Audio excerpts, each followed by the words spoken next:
jolly. La la la la la la la la la. Don we now our gay apparel. La la la la la la la la.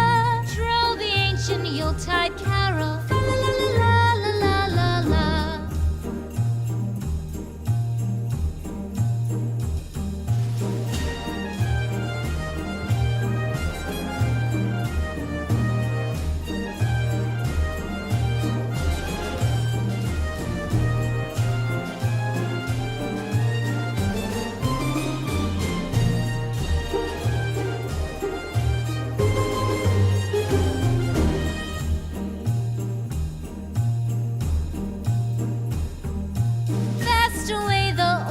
Passes, fa la la la la la la la la.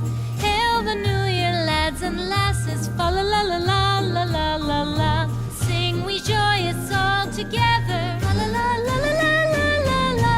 Heedless of the wind and weather, fa la la la la la la la la.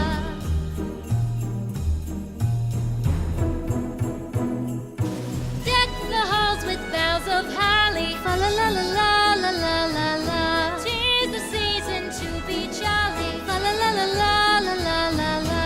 Don we now our gay apparel, la la la la la la la la.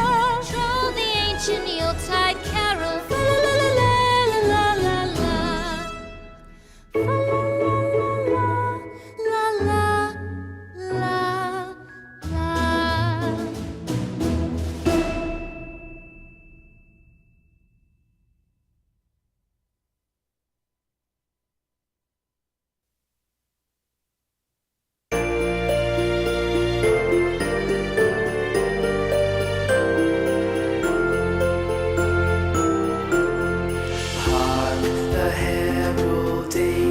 Sing glory to the newborn King. Peace on earth and mercy mild. God and sinners reconciled. Joyful all ye nations rise. Join the triumph of the skies. With angelic hosts proclaim Christ is born in Bethlehem. Hark the herald angels sing. Glory to the newborn King.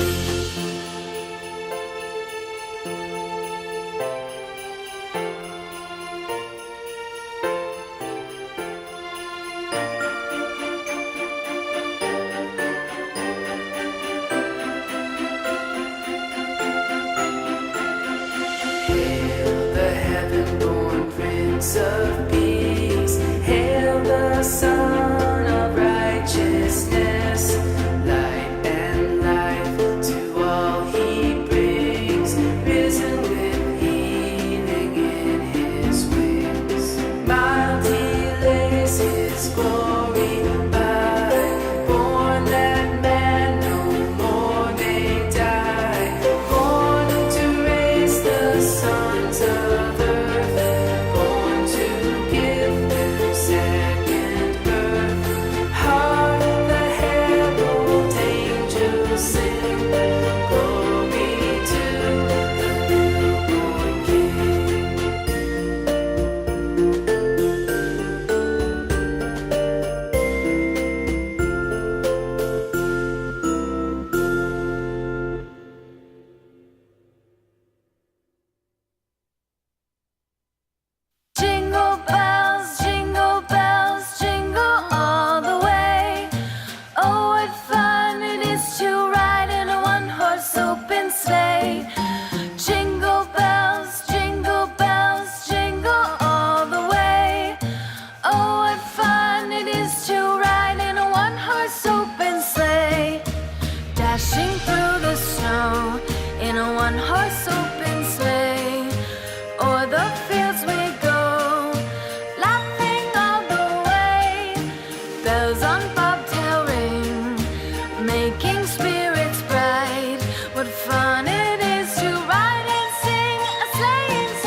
Joy to the world, the Lord is come. Let earth receive her King. Let every heart prepare him room. And heaven and nature sing. And heaven and nature sing. And heaven and nature sing. Joy to the world, the Savior reigns. Let men their songs employ, while fields and floods, rocks, hills and plains repeat the sounding joy. Repeat the sounding joy. Repeat, repeat the sounding joy. No more let sins and sorrows grow, nor thorns infest the ground. He comes to make his blessings flow, for as the curse is found, for as the curse is found, for as the curse is found. He rules the world with truth and grace, and makes the nations prove the glories of his righteousness, and wonders of his love, and wonders of his love, and wonders of his love.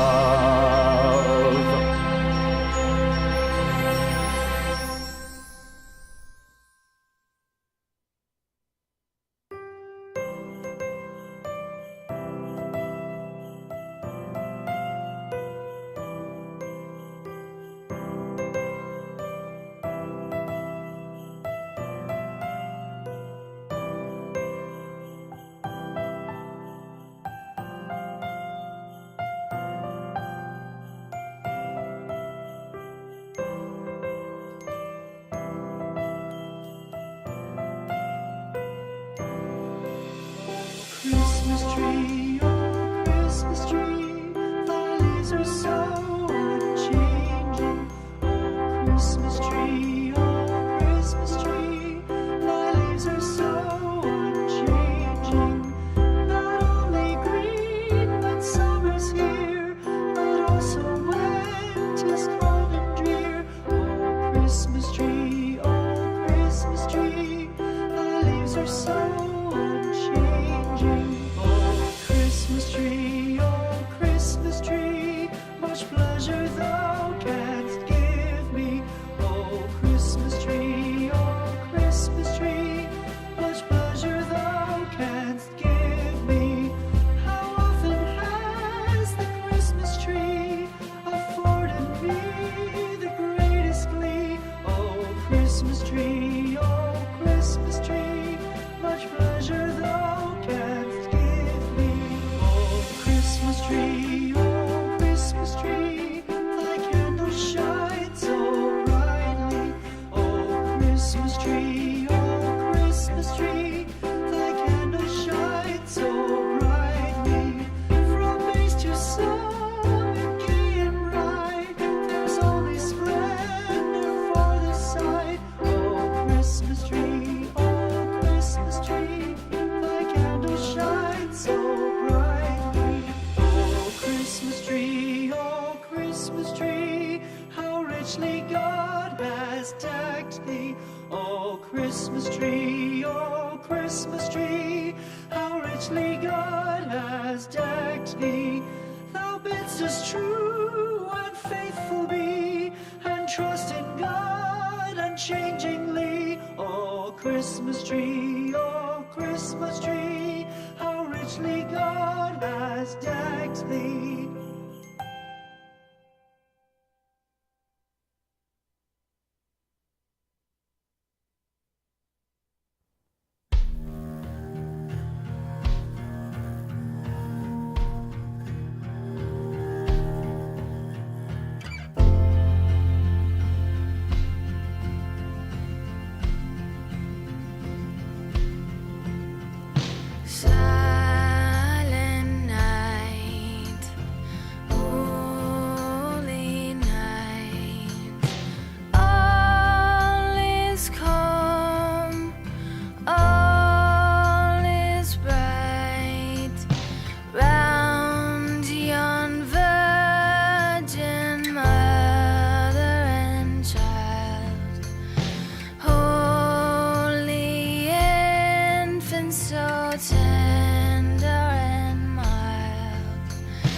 lots of toys, all for the little ones' Christmas joys. Ho, ho, ho, who wouldn't go? Ho, ho, ho, who wouldn't go? Up on the housetop, pick, pick, pick, down through the chimney with good Saint Nick.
And there we go, that microphone is on. Welcome everyone, glad to have you all on board today. Happy Saturday, the night before Christmas. And it's December 23rd of 2023. Welcome on board everyone, and good to see you all. And let's see, just to let you know, on the screen, two left screens are live. Bottom of right screen is archived footage. Top right screen is lacking earthquakes. Oh, for all better words, it's lacking earthquakes. Anyway, welcome everyone. Glad to have you on board. Happy Saturday to you. And you're watching VolcanoX. And of course, I'm your host, DrFox2000, here in Edmonton, Alberta, Canada. And we don't have any snow for Christmas. Not yet. Only less than 30 hours are left for a chance of snow, and I don't think it's looking very good. Just a map. King Colin, that's a treasure map. And there's all kinds of treasures on there. We got to keep that in mind. And, you know, every once in a while we'll see that treasure. Maybe. Anyway, big welcome to our moderators first off. And we've got Arizona Snowman and Piggy and Sue Hayes and Yvonne Kunkel and C&D Boy and Gary 24/7 Live, AZ Skies, and Siggy.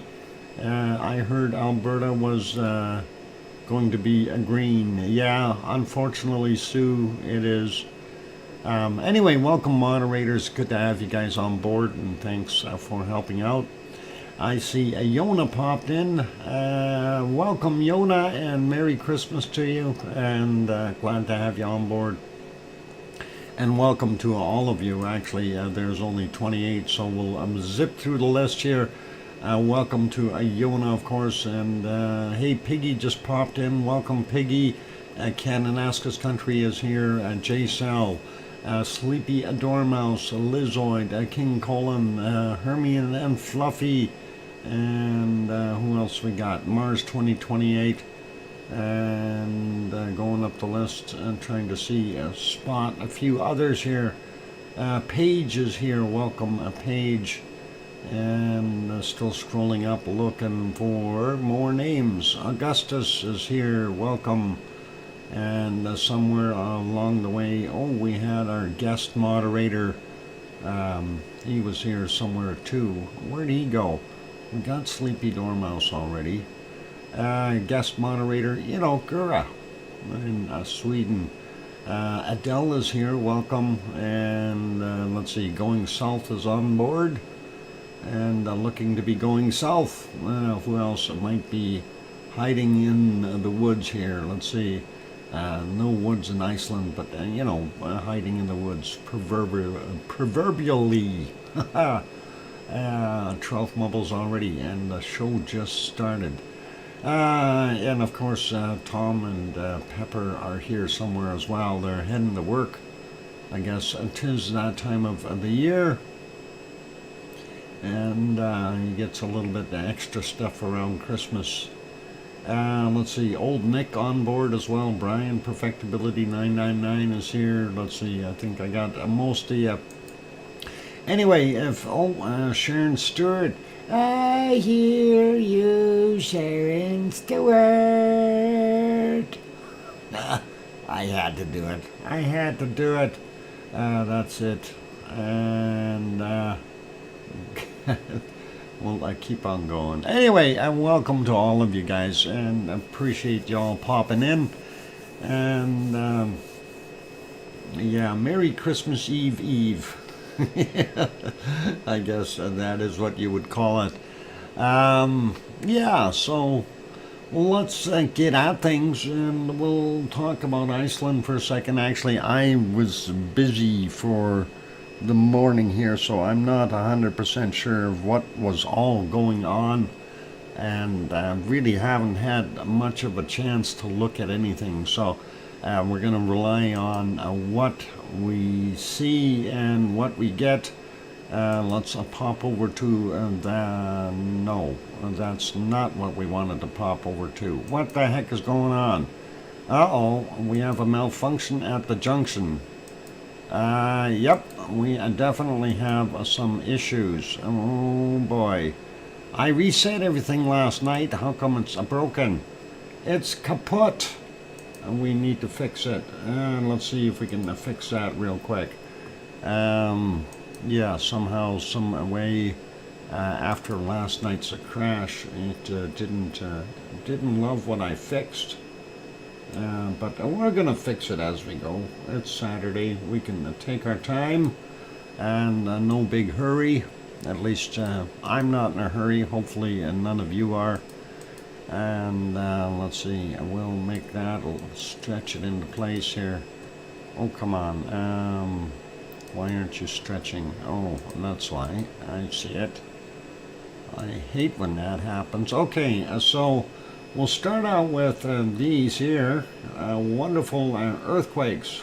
What do we see? We see one over in Fjord, and they're calling it Schwarzenegger, but we know it's Fjord area, and it's a 0.87, 7.2 clicks down from 1556, and one way up there. This is in the last 6 hours, by the way. So that's it for quakes in the last 6 hours. A 1.33 up in the northern end there, 4.4 kilometers down, 1514 was the time on it. And that is actually kind of makes you wonder. 6 hours, let's increase that to 12. And well, the 12-hour mark did show us a couple of quakes. Let's just see what these little ones are. 0.21, 2.6 clicks down, just close to the greenhouse, I guess. This one is 0.37 at 2.7 kilometers down, and from 1049. And those are about the same depth. And I'm wondering if that is deflation happening there and stuff like that. Flip-flops. What happened to your flip-flops? Was getting a suntan today, summer weather, a t-shirt, and flip-flops. Okay, I got it. Wow. 1.25, 4.7 kilometers down, 1306 there. And that is in the eruption zone. I'm surprised. Hang on, why is my map? Plate boundaries and everything got turned off all by itself. There it is. That's what we wanted to show. And they're showing this line way too far over. Didn't quite make it that far, but anyway. That's the active area for the most part. 1.5, 5.3 clicks down, 1157, and that's fairly deep. 0.94, 5.6 kilometers down, 1144, and then of course there was a couple more over in Fjord, and 6.2 clicks down for 0.73, 6.4 clicks down for 0.96, and the other one beside it there is tough to get at, and there it is. It's a 1.12, 7.6 kilometers down from 1204. So yeah, right in the immediate vicinity, not a heck of a lot of quakes going on, and likely some deflation in the area. I don't know if we are still seeing a pickup or uptick in a ground uplift, but I think it's probably sitting at a deflation state. Anyway, looking at the rest of Iceland for the last 12 hours, really not that much happening. We got a 2.07, 10 kilometers down, 1058 up top there. This is at Bardabunga, and this one real tiny 0.27, 4.4 kilometers down, and that is from 1308. And nothing here at Grimsvatn. Down in this area is 0.2, 5.2 clicks down, and that is 1348. And the other one is 1337, 5.2 clicks down. And there's that tough name that I was unable to pronounce yesterday. That's okay. We'll leave that one be. We'll go over here to this one. I can pronounce this one. It's called Katla. A little bit easier. Anyway, 1.07, 612 meters down from 1026 for that one there. And this one near Hekla, 10:35 this morning, a 0.65, 11.4 kilometers down. That's Hekla there. And then we got up 1.41, 8.2 clicks down, 11:43 was the time on that. And then, of course, in the other areas here, we had some what I consider insignificant quakes. These little guys here, I'm not going to worry about them so much. 1.33 over there. That's almost like the northern end of our Fragata area. 1514 was the time on that one. The other one is a 0.87, 4.3 clicks down, 1309. And then we've got a 1.82, 5 kilometers down, and that's a 1309 as well, and a 1.26, 4.4 kilometers down from 941, my bad. Anyway, let's take a look at a couple of the other things here, and I want to turn on the sensors. Yeah, seismicity and the GPS, both. And first place we're going to check is this guy right here and see what's going on. And this is where, you know, I'm kind of confused. What the heck have we got happening here? Is it in fact recharging? Is it in fact, doing something that is reloading for a round 2? And we are seeing a definite uptick in magmatic, a definite uptick in seismicity, and a definite uptick in tectonic movement. And that, to me, makes me think, yeah, you know, we may see something pop up here again. But hey, we'll have to wait. It's a hurry up and wait game. And let's bear those ones in mind for what we see there.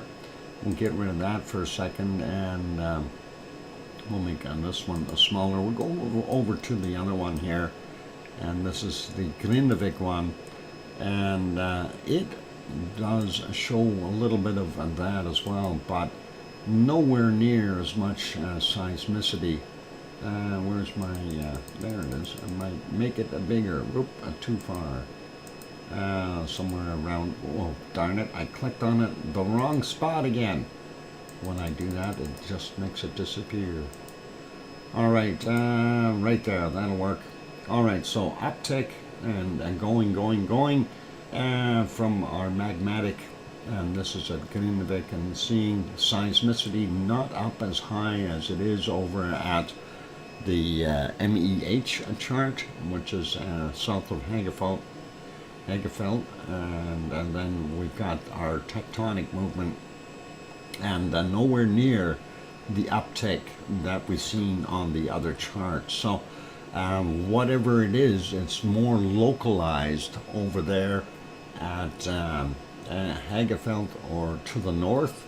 So that is interesting, to say the least. And you know, as I said, it's a really big learning curve for the Reykjanes Peninsula, finding out some of the interesting stuff, like the magma or lava, if we want to call it that, being the same material that came out of Ragnar as what came out of this new vent area over in the Reykjanes, so in the Schwarzenegger area.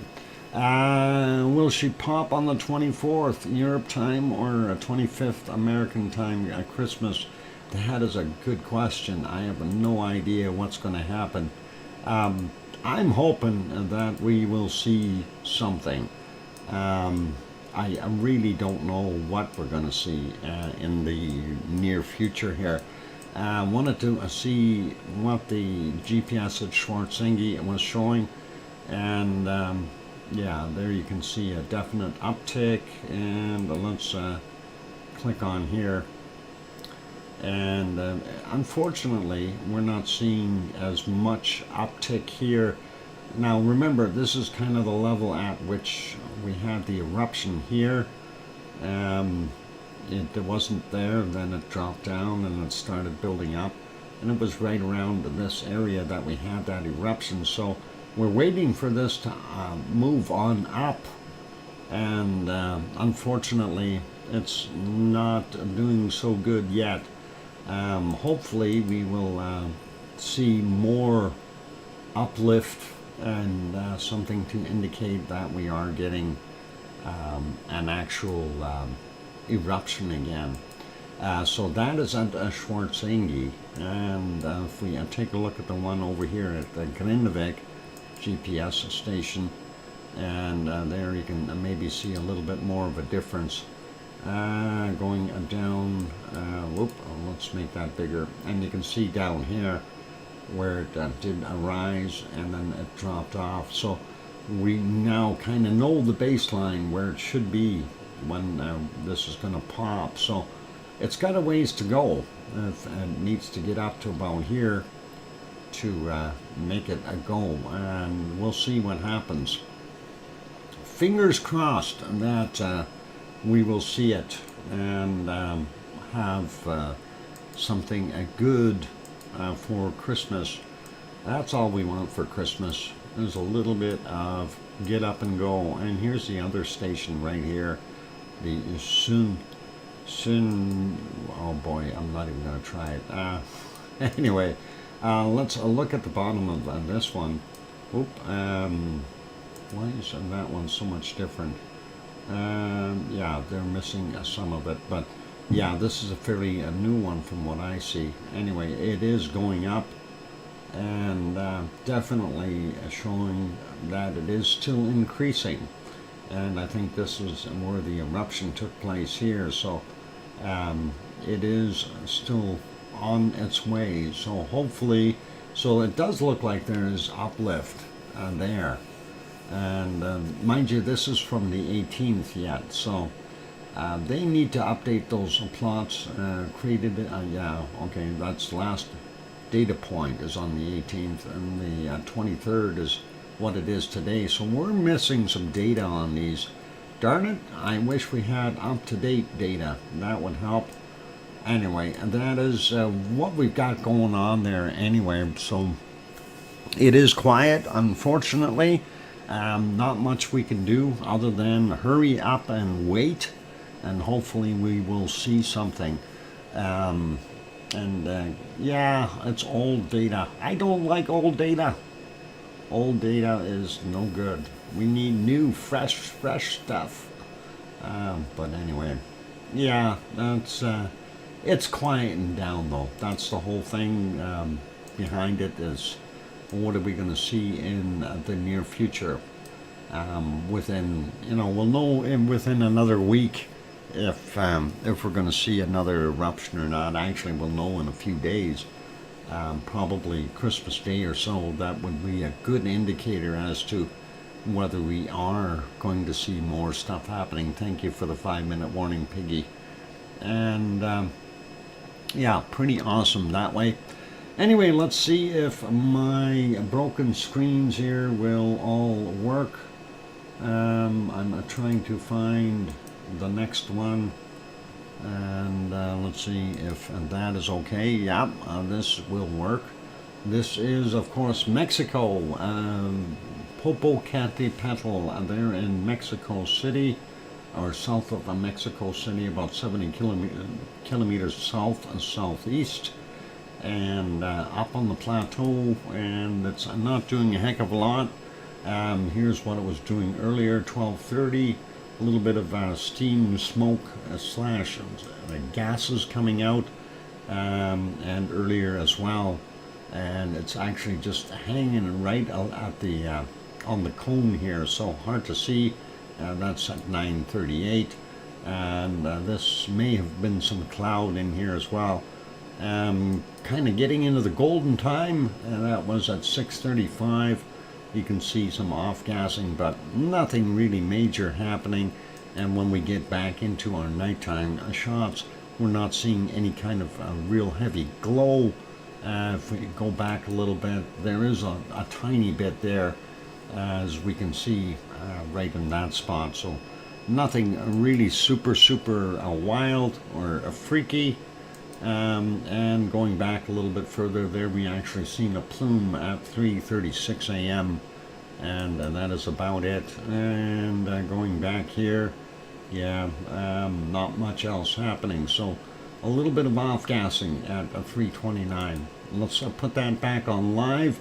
We'll make that one smaller. We'll go to our next volcano, and that is over here. And this is Fuego, and that is in Guatemala. Fuego is hiding in the clouds once again.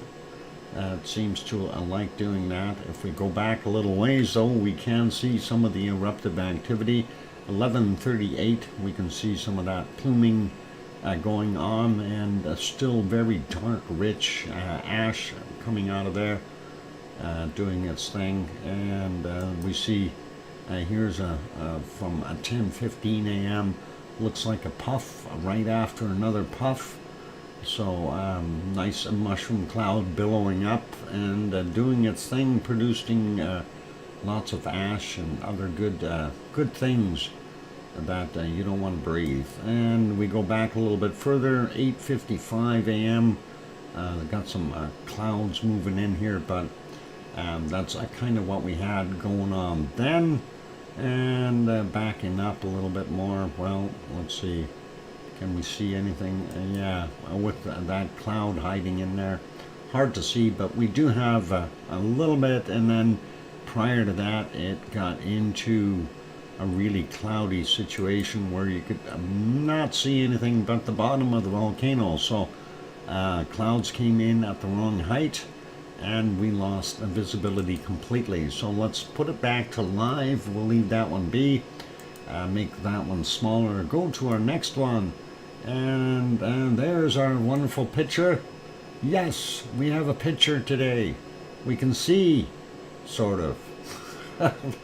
We're in the jungle here, and we're in the jungles of Costa Rica. And that is Rincon de la Vieja volcano. Isn't that beautiful? It was. Oh, I shouldn't have done that. It disappeared. It says image is refreshing every 60 seconds. There it is. It refreshed. And did it help? No. It's still a volcano gray in the background. Darn it. German sausage in there. What? Hey, leave that German cheese board. What are you, piggy? Puts the cheese and crackers in the middle of the room. What are you doing? Oh my God. Oh boy. Piggy, the German sausage is my dinner. And you just stay away from what? It's a Gura in the fridge. What? Gura, get out of there. Oh. She found, I hope she doesn't find that bottom drawer with all the cookies in it. Yeah, let's go to our next one. Yeah, we'll translate that, thank you, and we'll refresh it now. Let's see what we can come up with. We're down in Chile, and we're going to take a look at Villarrica. And there it is, Villarrica puffing a little bit. And having a good day. Yeah, you guys are salami. Get out of there, piggy. That's German salami, and that's why it's so fine and no garlic in it. Thanks for the invite. I love German sausage. I have to go shopping again, Dr. Fox. Yeah. Oh yeah, To be honest, this morning, apparently they opened the deli. They said it was supposed to open at 8:30. They opened at 8 because of the crowd already forming out front. So when I got there, it was like 8:35 or whatever. The store was already packed, and I had to wait probably almost a half an hour to get at the deli counter, where you basically pick a number and off the roller, and you wait till it's your turn, right? But at least I got in there in enough time that I still had everything that I got everything I needed. Wow, Dr. Fox, and your shops are open on Sunday? No, Sunday is Christmas Day. That's the one day that you'll see most places here closed. Tomorrow, of course, is only Sunday. Actually, yeah, tomorrow is Sunday. They are open on Sundays. On Christmas Day is when they're closed. So Monday is what? Emasculated a bit. Okay, that is messed around. Okay. Sunday is Christmas Eve. Yep. See, a noodle poodle. Yep, I see that. Anyway, Via Rica doing its thing. We'll leave that be, and we're going to put you back over to the other stream and let you continue watching the wonderful views of Reykjavik. No, not Reykjavik. Of Grindvik and the Reykjanes Peninsula, and of course I gotta get that other camera going. Why is that one not working? Fix it. Hit it with a hammer. Alright, no, and that one's still not working, and that's because I'm on the wrong screen. Now how about this one? Alright, now I got them working. Alright, got them all working. I'm going, Piggy, I'm going. No worries. No worries. Don't be in a hurry today. It's a Saturday. It's kind of a holiday Saturday, 23rd. I like it. Anyway, and I'm going to go repair the fridge. Somebody made a mess. And Savato, Gesundheit. All right. For those good people who are here, if you have not yet hit that like button, please give it a quick pop. Also, if you have not yet subscribed to the channel, you're peeking in, lurking, and I'm wondering, should you subscribe? Of course you should. It's a wonderful channel. We've got a good family environment, and it's all a good, clean fun, and worthy of working with, and you won't find any profanities or anything like that in here. It's all good, clean fun. Anyway, let me get back at it. I'm going to go fix my fridge. I'll be back in 5, 6, 7 minutes maybe. Keep smiling. Wow, Sharon Stewart. Sharon Stewart. And gifted a 10-pack. That is awesome, Sharon. And look at all those people getting stuff. Holy mackerel, I can't even read what's all going on here now. Gura throws in a super chat as well. Gura. And thank you very kindly for that. And appreciate that. 129 Swedish kroners. That is awesome Christmas present for you, my wonderful friend Doc. Okay, cool. All right, so congrats to all those people who got nailed there with the free membership, and that is awesome. A whole bunch, like Kananaska's country got nailed, and that's cool. So he's in here, so congrats to all of you. And anyway, I'm gonna go take that break. I'll be back. Keep smiling, and thank you, Sharon, and thank you, Gura. I'll be back.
And there we go. The microphone is back on, and welcome back, everyone.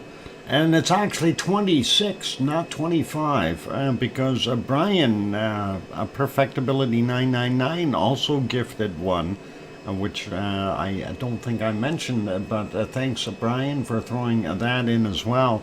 And yeah, we've got 26 on the list there, so pretty awesome. Thank you for the welcome backs there from Sue and Jasil and Kananaskis Country and Mars 2028 and Hermione and Fluffy.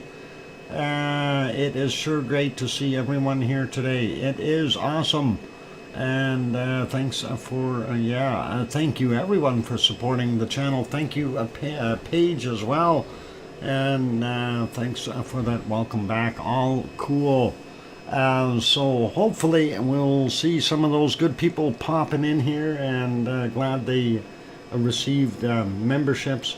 Actually, I was kind of surprised. I got an email here. I did get a free membership over at Merapi, so that was kind of cool too. Nice to see that, and always a pleasure that way. So very, very awesome. Anyway, let's carry on with the show. And yes, I forgot Brian. Sorry, I didn't mean to miss you. Yeah, we didn't mean to miss Brian. I made sure that we mentioned it. So anyway, hopefully everything will be good.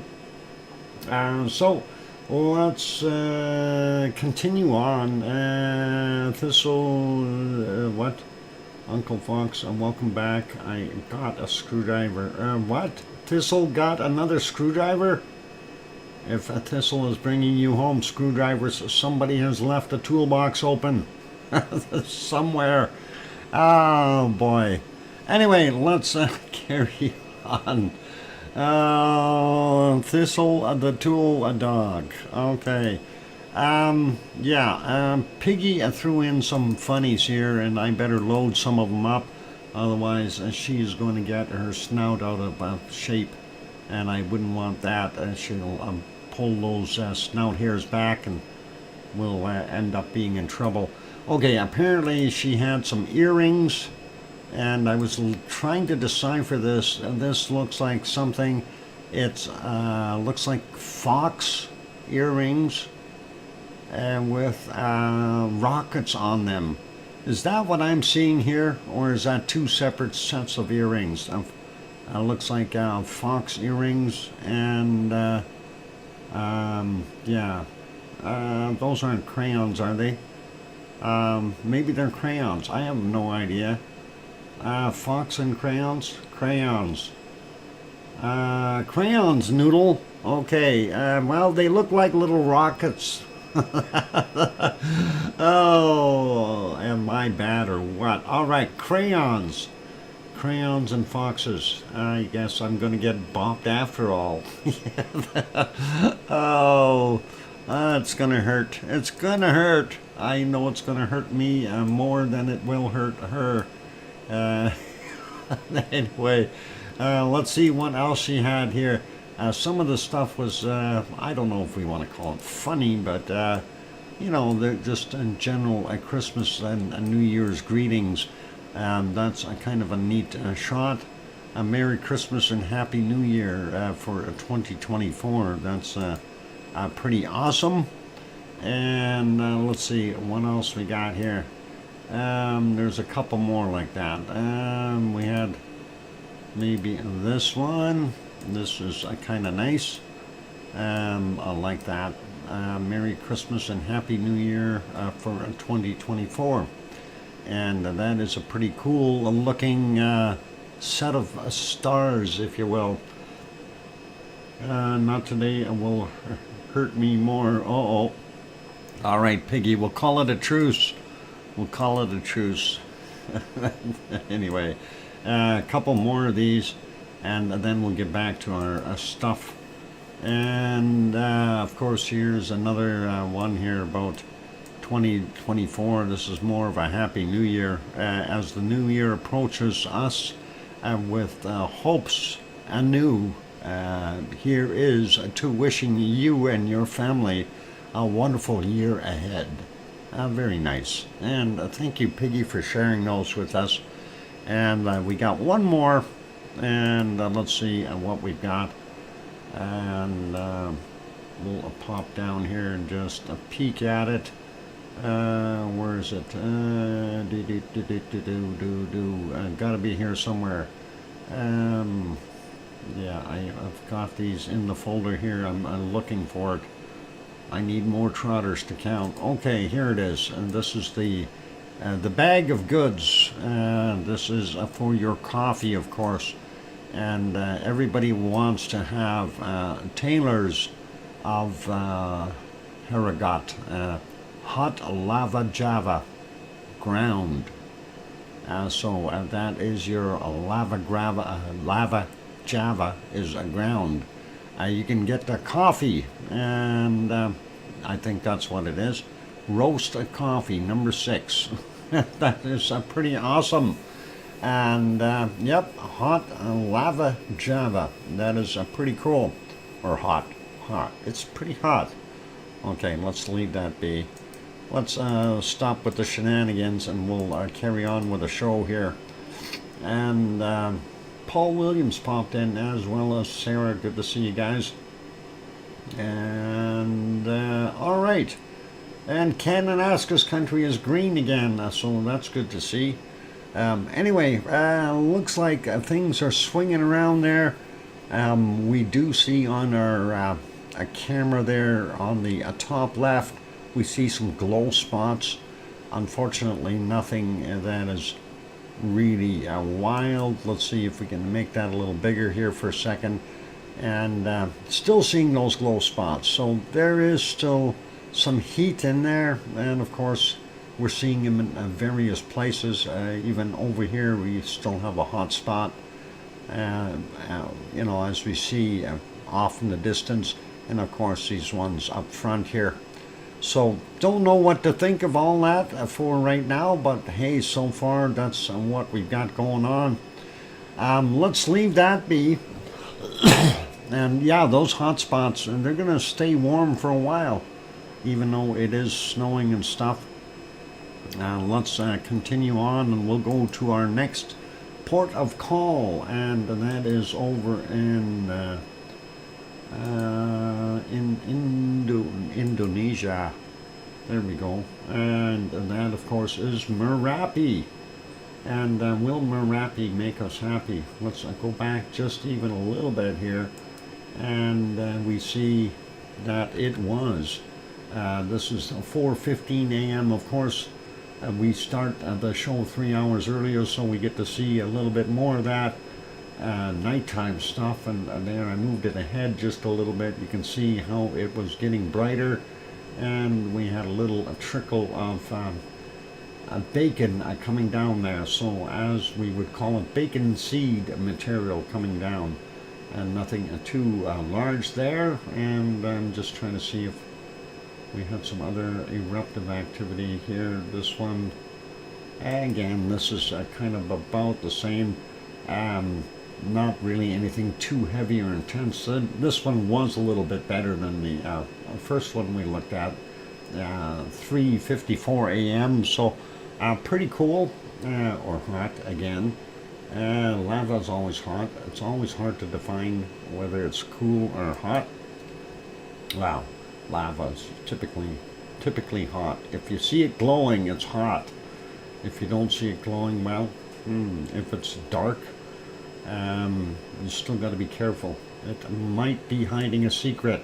Anyway, at 2:17 a.m. we did see a little bit of a larger flow / eruption, and there you can see that on your screen. So definitely some bacon happening, and it is lavally as usual, and we like that. And when we're looking at the chart down here, or sorry, the tremor, harmonic tremor going crazy, and it's dying out again. So it does that for a little bit while it's erupting, and then it calms down. But that is a nice amount of bacon coming down there. And speaking of bacon, I bought all kinds of good stuff at the deli today, including German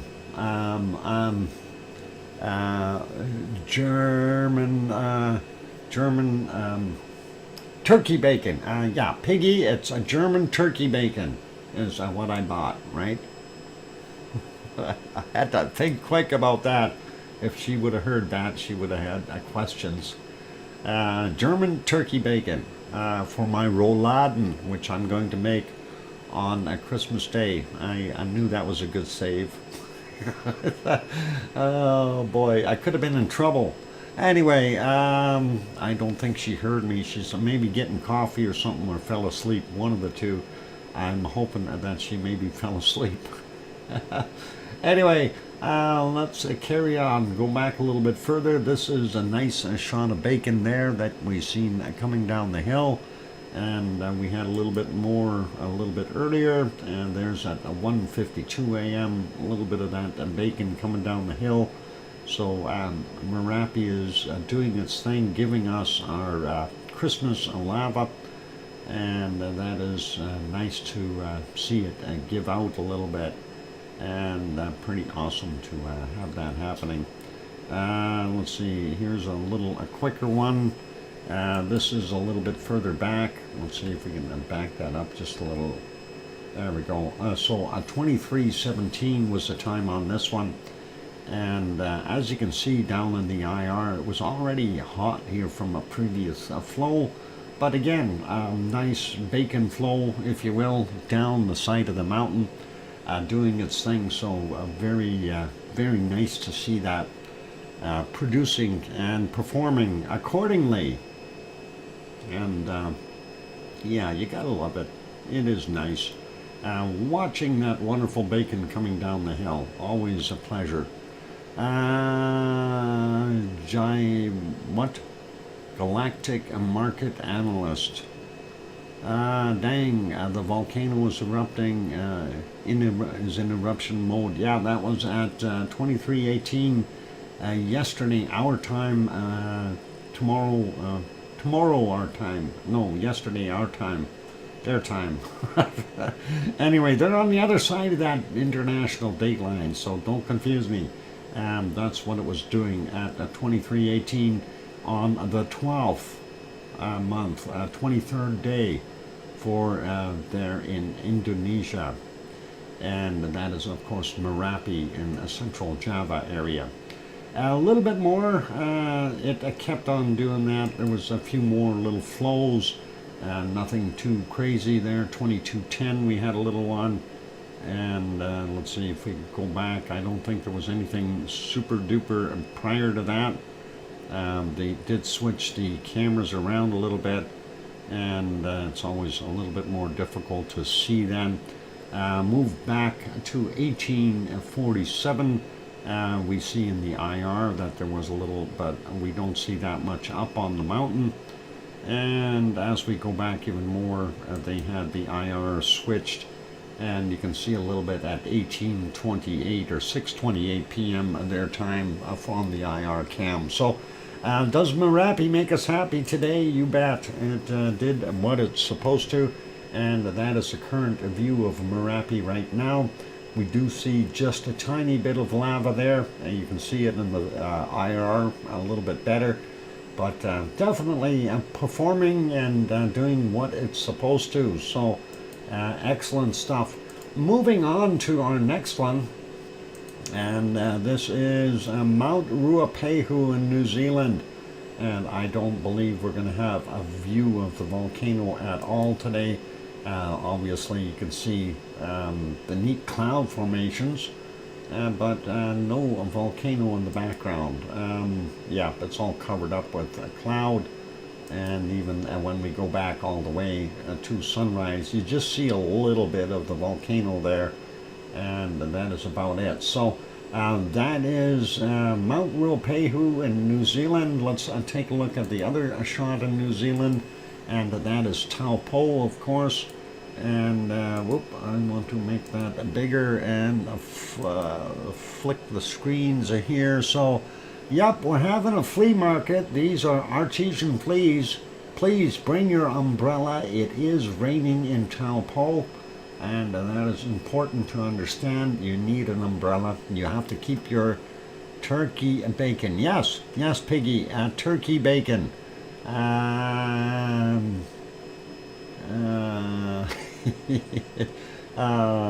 You heard back, did you? Yeah, I had to get some turkey bacon, Piggy. Yeah. Anyway, for not convinced. Raid's fridge. I'm hiding. I'm gonna hide. I don't want her doing that. Somebody stop her from there. I don't know. She's gonna see it. Stop her from peeking. Oh no! I'm running away. Anyway, yeah. Normally, I would tell you all about Taupo's wonderful, super large caldera, the lake. Yeah, and of course, my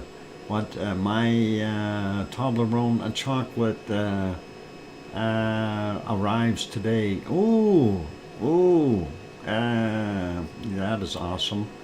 Anyway, Toblerone, yeah, I like it. Yeah, not a very good view today. Some rain clouds. Ooh, crayons. Good. Somebody sidetracked her. Decoy. Awesome. Thanks, Sue, for the save. Oh, anyway. Taupo, yeah, you see it's rainy, it's wet, it's still having an artesian flea market there with all kinds of special fleas. Let's make that one smaller, and we'll put it back onto a Merapi, and we will carry on with what we need to. And I'm looking at the time. Lake? What lake? Yeah, that little pond that you seen in the background there, it was kind of there, sort of. Anyway, let's put you back over here to our Icelandic views. The two on the left are live shots. The one down on the bottom right is archived video, of course. And since we don't have anything, I figured we'd do that. Mars shakes up Dr. Fox's, shakes up the Pepsi and opens it in Piggy's direction. Oops, I didn't, what? I did just waste a Pepsi, Dr. Fox. What? Mars 2028, that is not good. How do you know, how do you get a turkey bacon? Well, the turkeys go out there and no,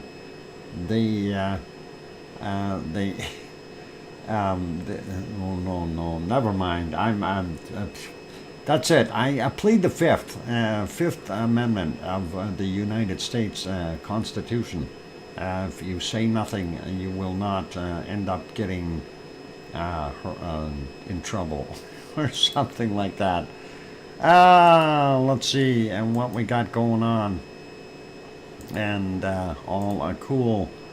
Anyway, it is time for me to go take a break, ladies and gentlemen, so keep smiling, and we're gonna go take that break. Snout bumps or open snout, Pepsi, rainfall. Okay. You cure turkey with salt and it becomes a turkey bacon. Yes. That's it, Sue. Thanks for that save too. I owe you 2 now. All right, let's leave it as that. I'm going to go take a break, ladies and gentlemen. Don't go away. Keep smiling, and here's some music, and we'll be back in about 5, 6, or 7 minutes. Hit the like button if you haven't done that yet. Subscribe if you haven't subscribed yet. I'm keeping count. Okay, 2. I may need about 5 today there, Sue. It depends on how bad Piggy gets. Oh, by the way, Piggy, do you know anything about the footprints in my liverwurst? Oh boy, I know it's hard to deal with, but yeah, I just wondered. I'll be back. Don't go away. Keep smiling.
And there we go. Microphone is back on. Welcome back, everyone. Glad to have you all on board. I'm your host, DrFox2000.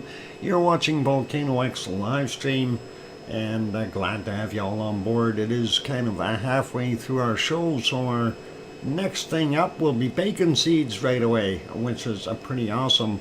Thank you for the welcome backs there from Sue and Mars 2028 and Paige and King Colin Oat.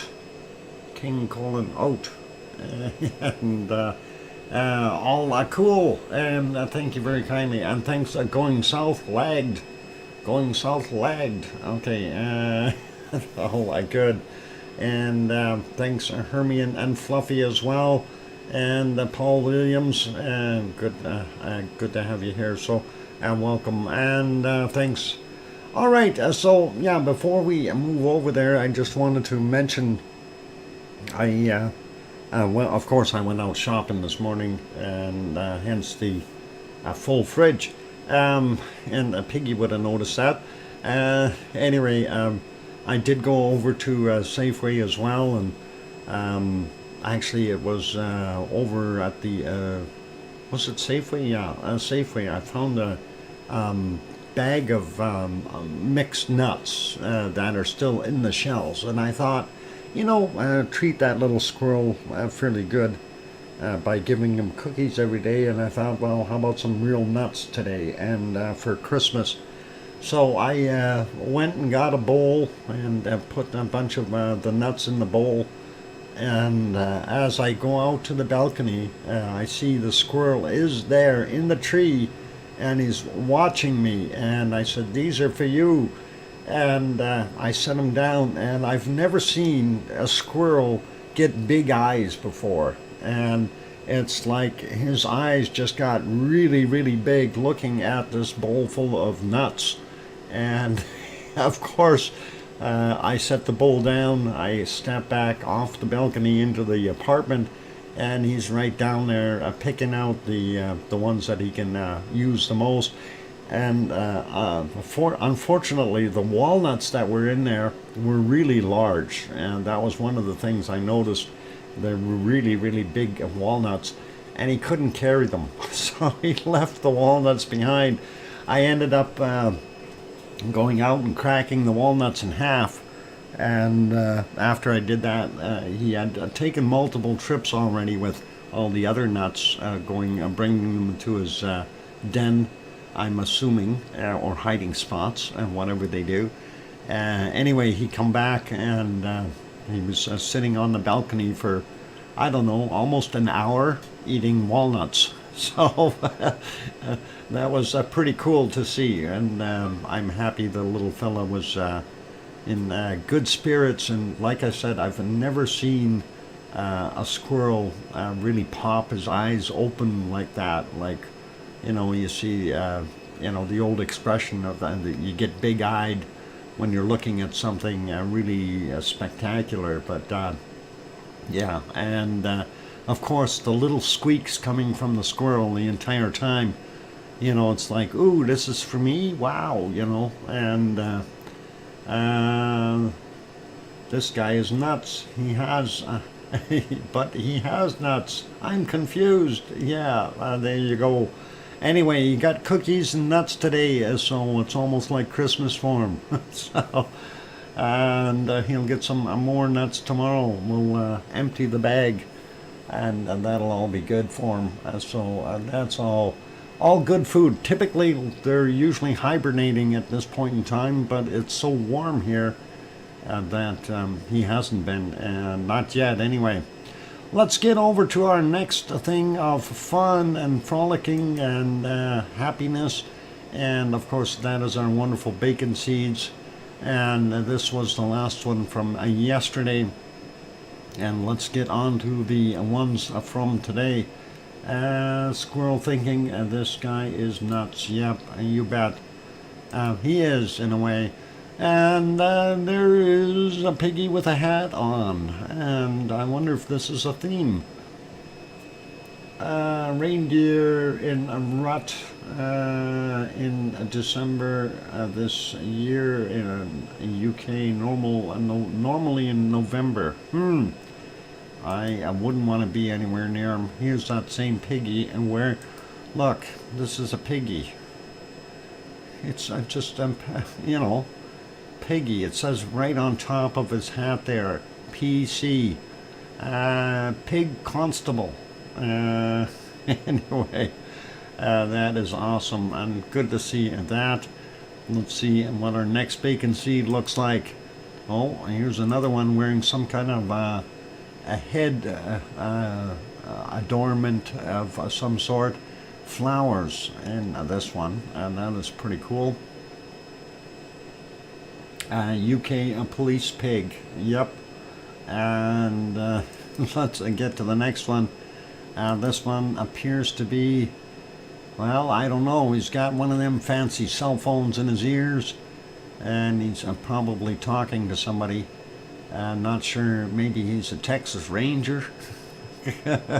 Looks pretty awesome. And let's keep going. Let's see what else we got. This one here, one is getting an apple snack. The other one is not. And looking more at the camera going, hey, I know you. Anyway, that is pretty awesome. I love seeing these bacon seeds doing their thing. Next one is this little fella peeking over his glass cage going, hey, I want out of here. Well, let me out. It's all glass. Anyway, that is pretty cool. Let's go to the next one. And, oh yeah, this is a one wearing funny colored socks on the front. Hey, you don't have your right sock pulled up there, little piggy. Anyway, that is a cute little guy, and just a handful, a very, very small little piglet. And let's see what else we got. And this one is sticking his tongue out. Give me a sec here.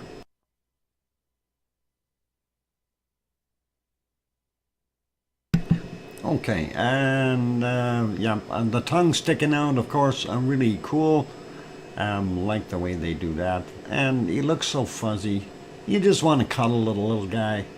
Looks like another one in the background having a chomp on a guy's shirt sleeve, by the looks of things. And saying, hey, don't take a picture of my buddy. You can see that jaw biting him in the background there. And one more here, and no, two more. We got this one. These guys definitely look like they need a hogwash. At least I think they do. They're looking pretty cool though. I like that. And let's see.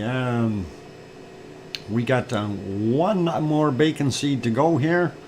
And of course that is this one, a very Christmassy shot. And that's a little ginger bacon seed, and all dressed up for Christmas. So that is very awesome. A big thank you to Piggy for all of the bacon seeds, and appreciate what you do for us all the time, Piggy. Thank you very, very kindly, and very, very awesome. What the Carnegorm reindeer herd.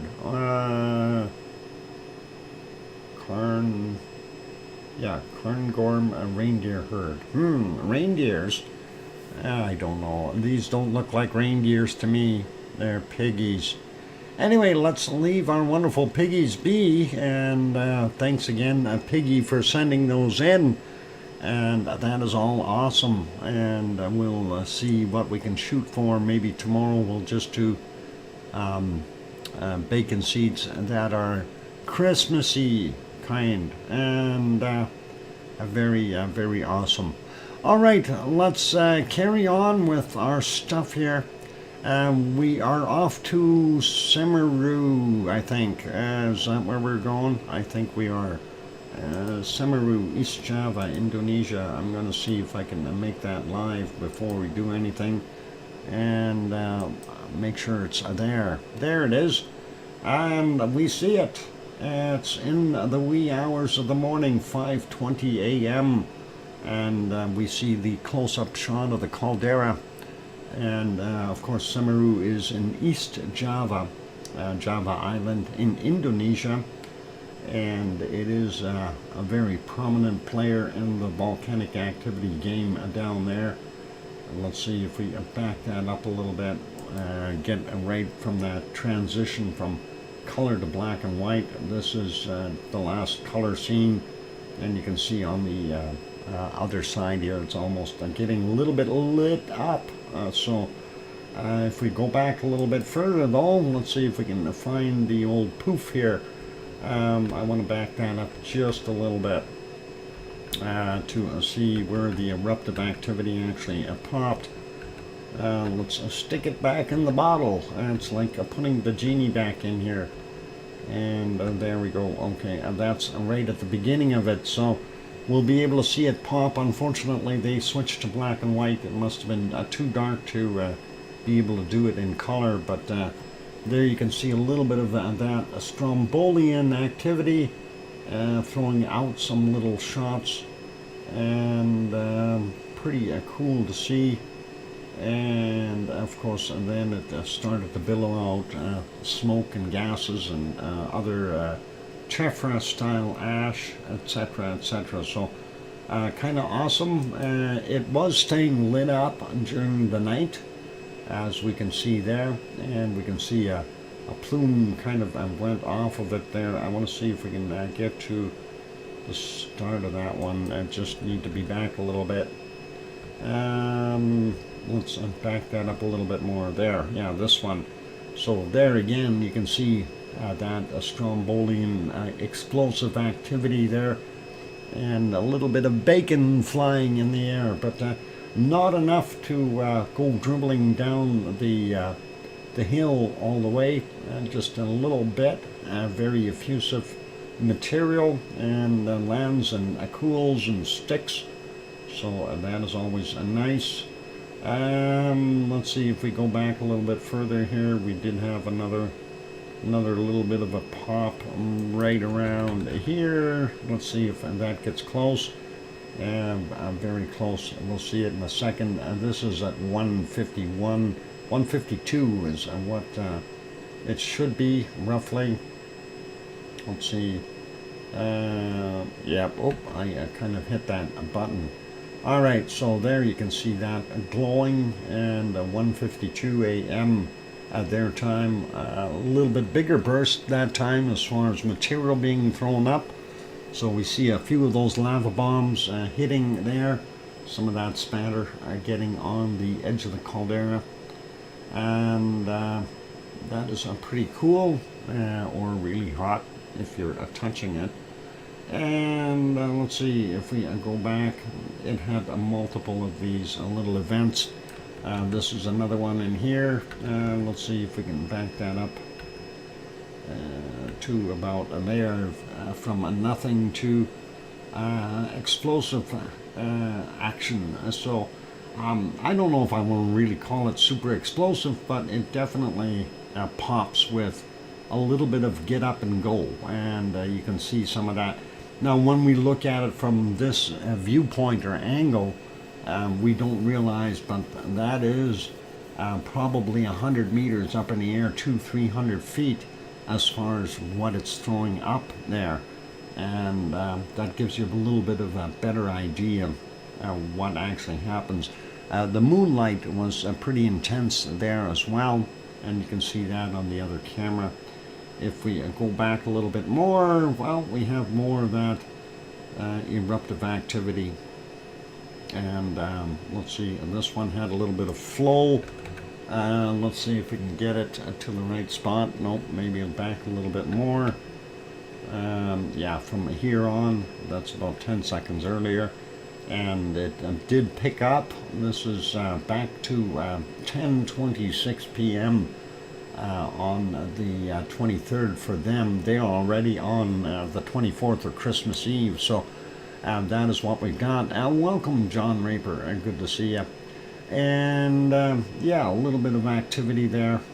And we see that one had a little bit more of a flow down, a little bit more lava that time. But again, not going very far, as we can see here. You know, it just made it a little ways out of that caldera. You can see the tracks there. So pretty cool still. And let's see what else we got. Anything major? We get into clouds prior to that.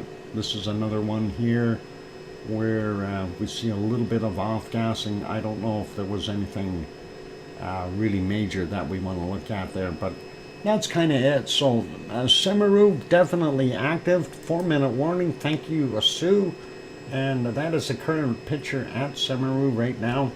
And unfortunately, we didn't see the little puff here. We'll stuff the genie back in the bottle for a second and see if there was anything exciting coming out of that as it popped. I don't think there really was, but at least not with all the bright sunlight in there.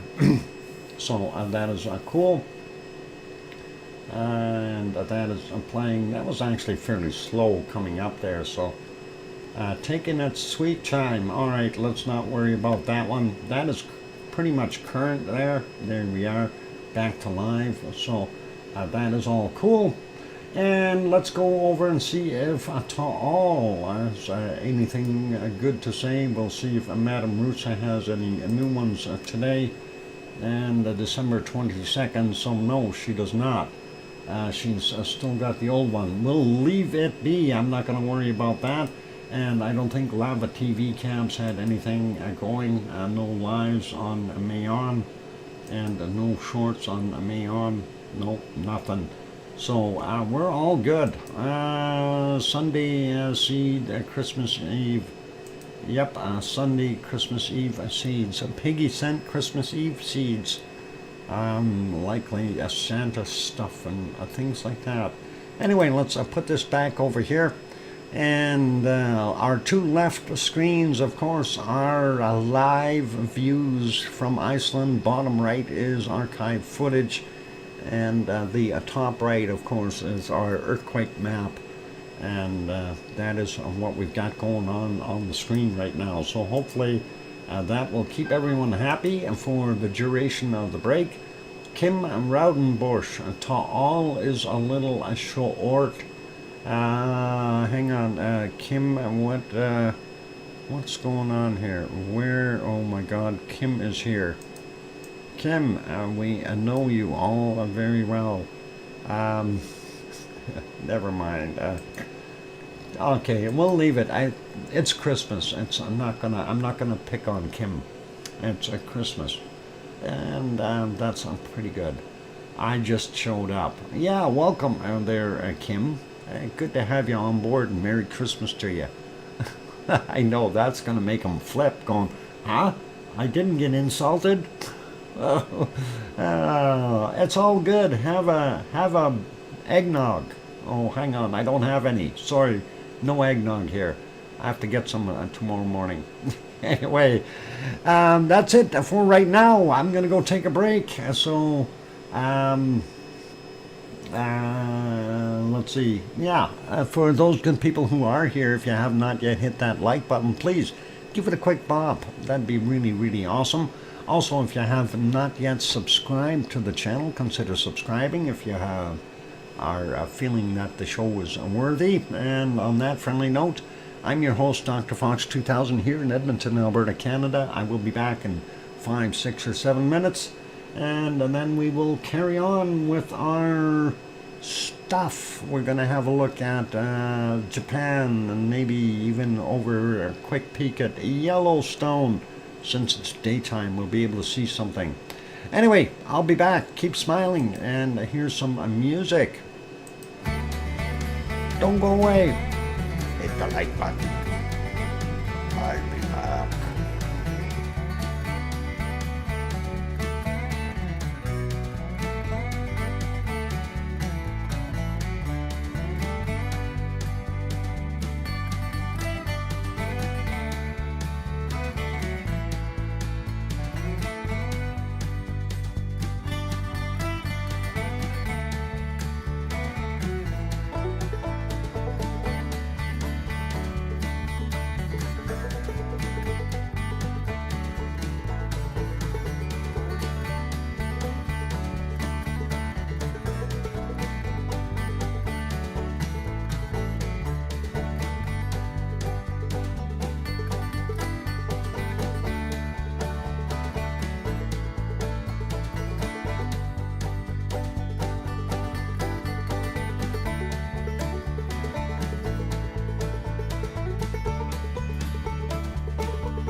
And there we go. The microphone is back on. And yeah, somebody said just go make your own eggnog. I've done that before. Man, it's a lot easier to go to the store and buy it. A heck of a lot, and a lot less mess. I'll tell you, that is awesome. Anyway, thank you for the welcome backs from Tanto. Merci beaucoup. And thank you, John, as well as Mars 2028, and Gura, and Sue, and Hermione, and Fluffy, and I think I got everyone so far, so all good. So yeah, that is something that is, John says, lurking now. Okay, no problem, you can lurk away. I'm more than welcome to do so, John. And thanks for being here, and all good. Anyway, we wanted to continue on. We had a look at our stuff over in Indonesia and that area of the world. Next one we wanted to see, of course, was in Yellowstone. I wanted to go there, so let's see if we can bring up Yellowstone. And I know it was I had to because it reloaded here, I have to reload it again and get it stuck in the proper spot here. If we can see anything, there it is. Let's see if we can, they're messing around with the camera, that's messing me up here. No, down you guys, where are you going? Quit moving it around. There we go, square in there. Alright, there is Yellowstone, Old Faithful. Look at the audience just anticipating the eruption. Oh wait, there is no audience. Only Mother Nature is watching it, and us on the camera here. And that is what we've got going on there at the present. So, fair amount of snow. At least they have snow for Christmas. I don't here. I'm very disappointed. It's actually kind of a shocker because I've never had a Christmas without snow. So, you know, in my 60 plus years, I've never had a Christmas without a snow. So, is the park closed? I have no idea, Sue. I would think that maybe they shut down for the Christmas holidays or something. You'd think that's when they'd be open, but you never know. Some good people might want Christmas for themselves as well. Anyway, that is Yellowstone National Park. And thanks for dropping that link there, Sue. And all good, so really, really good there. And yep, Old Faithful just chugging away non-stop. And when it stops, we gotta worry. Okay, because if the pipes are shut, that means things are popping up. Maybe too much snow. Yeah, to get there, the roads may be difficult to pass. That could be one of the things. You know, it being in the mountains, of course, and you're at a 7,000 foot elevation or thereabouts, definitely could have some issues with it. So. Let's leave that be, and let us go over to our next volcano, and we'll see if that shows up. And it does. Oh, look, just at the right timing. And I know the other screens are going to be messed up, but this one is good timing. We see why it's good timing. This is Sakurajima in Japan. And this is the ice cream boat. Everybody loves the ice cream boat. And yeah, pretty awesome. Ice cream boat coming in. Get down there, go down the road there, and where is it? Down here, hang left at the lights, and go down to the dock, and you'll be able to get your ice cream. The ice cream stand will be set up shortly after the dock, so go for it, and it'll be yummy. Anyway, let's leave that one on there. It is 7:44 a.m. there at Sakurajima, and that is just across from Kagoshima in the southern portions of Japan. let's go to our next view of that. And that is a commercial with a guy with a cup talking to some guy with a backwards cap and doing math. Let's see what we've got. Yep, something wrong with that camera feed. Alright, let's leave that one be. We'll go to the next one. This is supposed to be the close-up shot, and it is. And that is Sakurajima's crater cam, as they call it. We do see some off-gassing from the smaller vent over on the right side. And it looks like maybe one of the two vents up there is doing that little plume right in the middle. So pretty cool, pretty awesome. And not much more to add to that one. Let's leave that be. That does look nice in the sunshine, and we can actually see it. So pretty cool. Sue is going for the ice cream. Let's get to the next one here. And there is our wonderful ASO. And what happened to the clock on here? I guess they don't have a clock on here. Let's see if that is 7:20. Yep, that's all we can do. Anyway, the sunrise just happened there a little while ago up on the mountain. And of course we can see it billowing out all kinds of gases and steam. Probably melted some of that snow inside that caldera vent there. And of course, this is ASO. ASO is a huge volcanic system. This is the only active vent within that system right now. And that is what we're seeing, a lot of billowing. It's got a kind of a hot floor in there, so as soon as whether it's rain or snow gets in there, that'll melt and then start to steam off as gases, fog, as well as SO2 mixed in with it, and other good things like that. So don't breathe it, but it looks neat. Anyway, let's leave that be. And that is ASO today. And let's go over to the next one.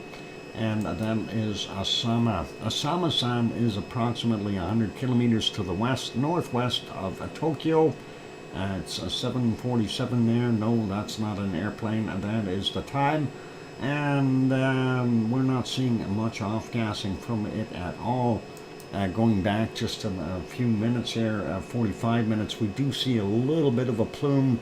Nothing major though. And getting back a little bit further, I really don't know if there was a heck of a lot. Yep, a little bit there. So it is still doing its active thing. We're back at about 4.5 hours back from there, 3:16 a.m. We do see a little bit of a plume there. And I'm surprised that we can see it with the weather. I thought that we'd see more clouds. The clouds must be up fairly high, but we do see a little bit more off-gassing again, and it being lit by the moonlight a little bit. No, this isn't all. This is Asama-san. And we'll keep going back a little bit further. And we're not in the Philippines, we're in Japan there, Gura, Japan. Anyway, that is the off-gassing. 2316 is what we're seeing there. And if we go even further back, the moonlight was a lot more intense and definitely lit up the plume a little bit more so we could see it. So some dirty snow on there, and of course, it pushing out some of that gassy material. If we go 11 hours and something minutes ago here, 11 hours and 30 minutes roughly, and that's from 2021 or 8:21 in the evening there in Japan. That is what it was looking like. So pretty awesome that way. And let's go back all the way, and there it is, about the same. Looking pretty cool. So nothing, no major eruption. I'm still hoping that one will give us a show one of these days and shoot out some awesome plumes of gases and other things. Anyway, ice cream boat is still docked for those who need to know, and it is sitting there. So Sue went down, got ice cream for everyone, and hopefully everybody's good. Linda Shoup says, happy holidays, everybody. Always lurking. And Linda, welcome and thanks for doing the lurking. That is always wonderful to have you on board. Anyway, let's make that one smaller. And we will go back over to our other scene here. And of course, to explain these streams really quickly, the two on the left are live views of Iceland, the Reykjanes Peninsula. The one over on the right hand side is the bottom is archive footage, just so we have some lava to look at. And of course, the other one above that is the earthquake map, which sometimes I wonder if it's even moving. Let me refresh it and see if there's anything new there, just for giggles. So I see every time I refresh it, and refreshes everything and takes my sensors off. And darn it, I hate when that happens. Anyway, looking at it, there it is. We don't see anything new in there, and that is about it. So 5.3 kilometers down for that 1.5, 5.6 clicks down for the 9.4, 1.25, 4.7 kilometers down, and this one here, 0.21 at 2.6 kilometers down. So that's the shallowest one, and that happens to be where, well, there's your greenhouse. That happens to be where we think the original dike intrusion started, right in that shot or that area. So always interesting to see that, and you know, looking at the other quakes being as deep as they are, that's still down in the sill, and that's where I would place that. Anyway, let's take a look at our report for today. Let's see, volcano report. So here we go. For late Friday's volcanic activity, we had two volcanoes. Ibu, Halmahera Island in Indonesia, volcanic ash to 10,000 feet, 3,000 meters, reported at 1930. That's a little bit higher than it normally puts out. It usually only gets to about 7,000 or 8,000 feet. Next one is Sabancaya in Peru. Intermittent emissions of volcanic ash reported at 2215. And then we get to Saturday's volcanic activity. 12 volcanoes on the list today. And it's the new one, that Luotobi on Flores Island, Indonesia. Volcanic ash to 11,000 feet, 3,400 meters, reported at 15 minutes after midnight. There is also a separate report for that from 5:38. We'll have a look at that afterwards. And Fuego in Guatemala, no volcanic ash observed at 30 minutes after midnight. And then minor volcanic ash emissions to 15,000 feet, 4,800 meters, reported at 10 a.m. Ibu and Halmahera Island, volcanic ash to 10,000 feet, 3,000 meters, reported at 1:30 a.m. And then discrete volcanic ash to 10,000 feet, 3,000 meters, and reported at 13:30. Next is Mayon, Luzon Island in the Philippines. Eruption to 8,000 feet, 2,400 meters, reported at 1:30 in the morning. And then eruption volcanic ash, a cloud unknown height, reported at 1945 today. And next one is Santiaguito in Guatemala. Light volcanic ash emissions to 15,000 feet, 4,600 meters, reported at 1:30 this morning. And sporadic emissions of volcanic ash reported at 13:30.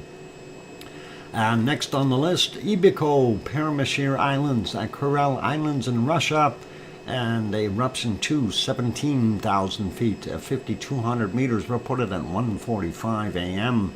And next is Merapi in Western Sumatra, Indonesia, of course, and volcanic ash reported to 18,000 feet, 5,800 meters, reported at 2:15 a.m. and volcanic ash to 18,000 feet, 5,500 meters. Hey, that's the same height. From 9:15 a.m. Next one is Nevado del Ruiz in Colombia. A VONA report received to 21,000 feet, 6,400 meters, and reported at 3:45 a.m. And then a volcanic ash to 21,000 feet, 6,400 meters, reported at 14:30. Next is Popocatépetl in central Mexico. Volcanic ash emissions observed in a webcam to 20,000 feet, 6,100 meters, reported at 4:30 this morning.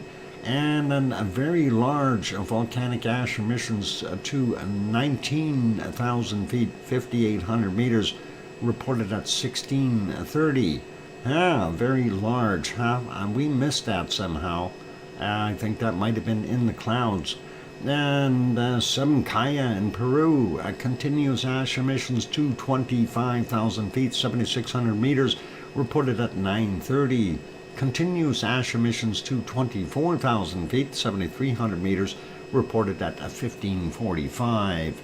And we already had, we didn't look at the reports of the Rakens, and we have 2 reports there we got to look at. And Sangay in Ecuador, moderate discrete volcanic ash emissions to 25,000 feet, 7,600 meters, reported at 12:45 for Sangay in Ecuador. And thank you, Sue, for sending that in, and we will go have a look at those other shots here real quick and see if we can get them up on the screen, and we'll load those real quick, and we'll get them listed. All right, so let's start out with maybe looking at the Rakens volcano update first, and we'll see all those commercials going away. And let's see, we'll put that on here, and that should work. Maybe. There we go. All right, that is, what's it say here? Rakens volcano update. Eruption ended. Okay, an official statement about the activity reported the eruption to be ceased. No signs of thawing and or oozing incandescent juvenile material from the fissure vents have been observed in the webcams for a couple of days. Only a vivid glowing has been visible in the lava channels as lava is cooling, i.e. undergoes a crystallization process. Lava will be flowing through the lava channels, and therefore it's being hidden from view, and maybe later, and it might be only halted temporarily due to a very little overpressure in the reservoir feeding the eruption, which in turn may depressurize again to send another magma batch towards the surface.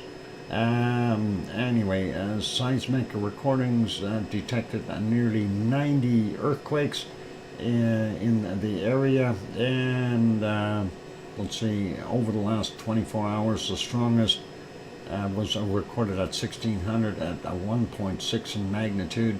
In general, the seismic activity continues at low levels, although it has been varying on a daily basis.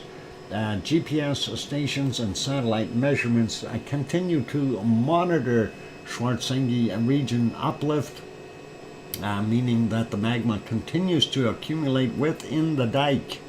In other words, there's still magma coming in.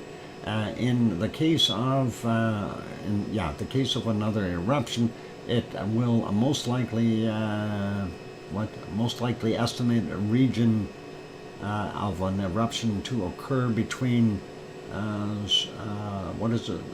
Stora Koldfeld and Hegefeld.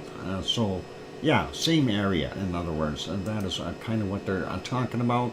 So that is one of them. And let's go to the other Reykjanes thing there. This is the latest one. Reykjanes volcano update, a new hazard map after the eruption. We've already seen that. So, you know, it's pretty quiet in that respect. I don't think we really, that's as of December 22nd, I don't think we need to panic, and that is unrelated. Let's see what else we got here.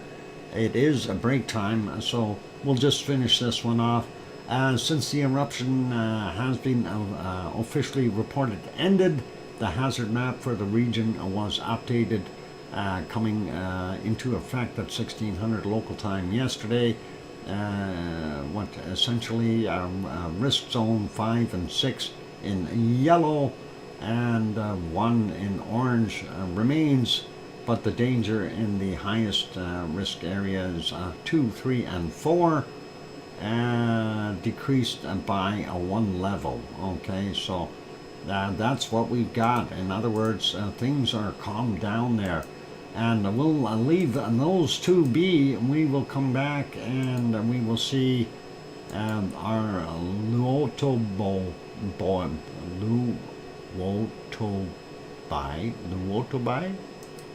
We'll take a look at that when we come back. Let's put you back here on the canned lava for now. And we'll get it back there. And I'm going to go take a break. And Fred Flintstones, I need what? I am working on it. LOL. Okay. Okay. You could handle it. Yeah. You couldn't handle it. I don't want to handle it. I'm gonna have a break. Don't go away, ladies and gentlemen. We got more to come after the break. And we'll see if we can get cameras moving here again. I see a couple of the screens are not moving, so it's always hard to tell which one's not going anywhere. Alright, got them all. I'm moving. Don't go away. Hit the like button if you haven't done that yet, please. I see we're going to be shy of hitting that 100 mark for the end of the stream. Of course, the stream switches over in a couple of hours and will be reset again because we save it as the 12-hour marks.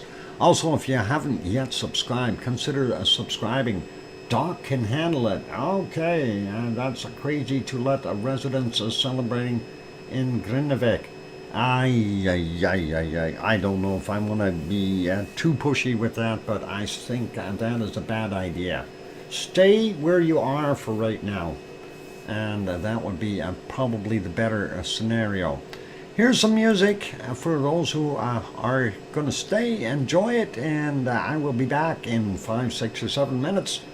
And we'll continue on with looking at that other report. Then we'll get into earthquakes and around the world and so on. So don't go away.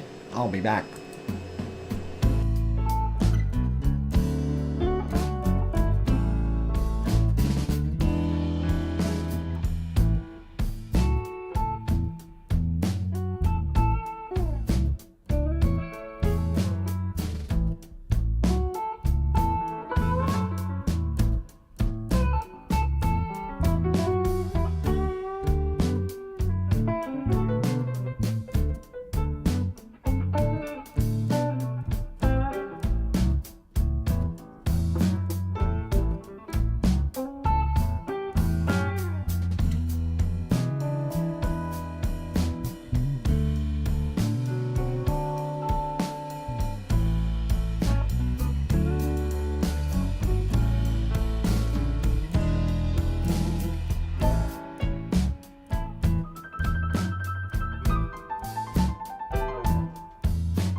And there we go. That microphone is back on. Welcome back, everyone. I'm your host, DrFox2000. You're watching VolcanoX live stream.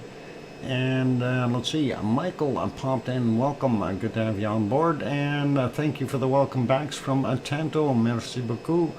And thank you, Sue, as well as, pardon me, King Colin. And Paige saying welcome back. Awesome. And I hear you, Dr. Fox 2000 from Sharon Stewart. There we go. She's back in here as well. And thanks going south saying welcome back, Dr. De Lava. And that is cool. And diamond ring, huh? Where'd you get that diamond ring? Were you near any volcanoes? Maybe a Ragnar, what the engagement ring I proposed with wasn't a diamond. It was a heart-shaped ruby. I no longer have a heart to steal. It's on my wife's finger. Aww. That's so sappy. Awesome, Kim. And anyway, let's keep going. We did have one more report we wanted to look at, and we will go over there and have a look and see if we can spot where the heck I put it. It was here, the new volcano, Luotobi. Luo to be or not to be? That is the question. Spreading ash emissions following the new explosion from Luotobi Luotobi at Lucky Peak. It's a Lucky Peak. Oh boy, if you get a Lucky Peak, you got problems. This morning,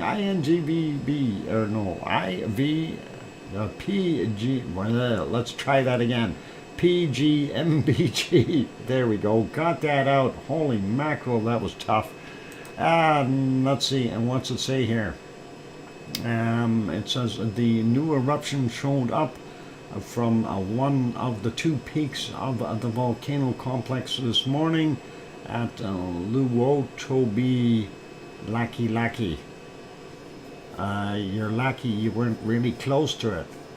Anyway, at 7:14 local time, the explosion generated a dense black ash column which reached 11,000 feet or 3,400 meters elevation and extended to the north of the volcano.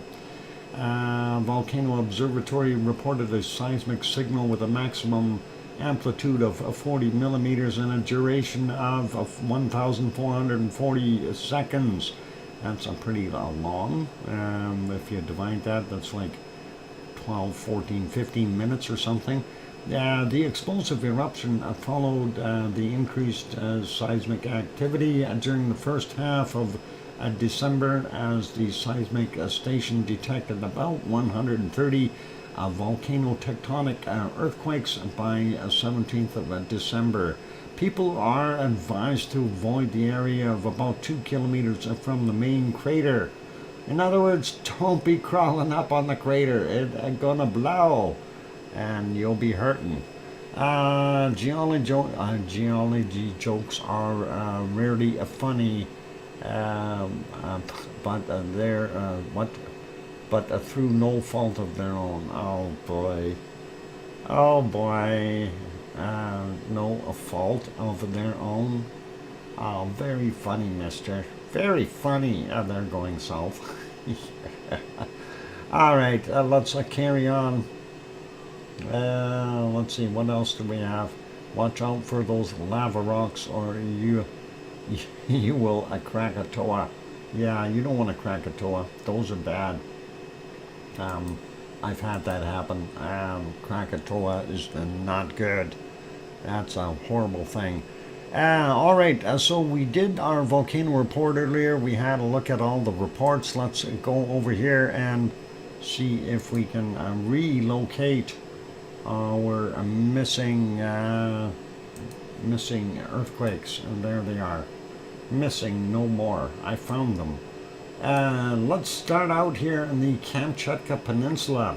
We have a new quake, 5.7, way down in the bottom of the Kamchatka Peninsula from 10:48, 53.2 kilometers down, and that would likely affect Matnovsky most likely, but that is what we've got there. So 53.2 clicks down should be pretty good shaker, and I think that might have been in the water quite a ways there, so that might not have been too bad on land.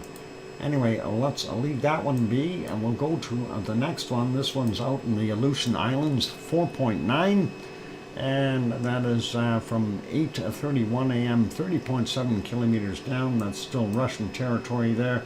Still had a couple more over here, and that's a 4.1 near Attic.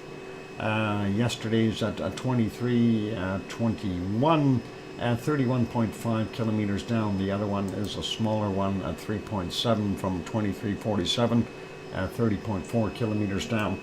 Continuing on, we don't see too much new big stuff there in Alaska. Little guy out in the water here, 3.3, and Chiniak, Alaska area, way out there in the water. Anyway, that's 5 kilometers down, came in yesterday at 1850, and we've seen one over here on the fault. Elfin Cove, that's where the Elfins live, from 1847 yesterday. That's only 100 meters down for that 2.4, but it's important to note Elfin Cove, so you know where the Elfins are. And sliding down the western coastline of North America, we don't see anything peeking into the interior of the U.S., just a couple of little ones here and there, nothing too serious. A bunch of smaller stuff out here in the Virgin Islands and Puerto Rico area, as well as Dominican Republic. Not going to worry about those are shaking there all the time. This one in Peru, 4.4 from 4:26 a.m., 119.2 kilometers down, came in at 4:27 today. And moving down a little bit more, we see this one on the Chilean coastline, out a little bit further into the water, 4.6 from 11:48 and 24.5 kilometers down for that guy. And moving on, we don't see anything new in the South Sandwich Islands. And moving over to New Zealand, we don't have anything new there either. Nothing new in Tonga. We do have this new one here in Fiji, and that is a 4.5 from 7:45, and that is a 520.8 kilometers down. Two of them here in Vanuatu area. The smaller one, a 4.8 from 14:17. 34.5 kilometers down. The other one is a 5.2 from 13:43, 24 kilometers down. Moving on, nothing out here in the Solomon Islands, and we do see here Papua New Guinea area, a couple of them, 4.9 from 4:48, 309.2 kilometers down for him. And another 4.9 at 2:56 a.m. our time, and that's 124.5 kilometers down. Banda Sea area over here, 4.9. Yesterday's 20:48 was the time on it, 10 kilometers down, and we don't see anything else in Java or Sumatra or going all the way up into Myanmar. Nothing along that fault line, but we do have some stuff over here. We've got this guy, 4.8, and that's in the Indonesian area as well. At 2:09 this morning, 62.1 kilometers down. This other one over here on Halmahera Island, and that is 8:07 a.m., 10 kilometers down for him. And it's not too big, so it shouldn't be anything major. And this one here, though, 5.3, it's picking up again. I think they really don't need more quakes there. 7:22 a.m. for that 5.3, 58 kilometers down. And the other one is a 5.2 from 9:38 at 60.4 kilometers down. Those people must just be frightened as all get out with all those quakes. Couple of them here off the coast of Taiwan, 4.2, not that big, 1421, 17.6 kilometers down for him, and another 4.2 from 1407, 18.8 kilometers down. Zooming back out, we don't see anything in the Mariana Island region. Foxy-Jima area might have something here. Izu Islands 4.7, and that's 3:15 a.m.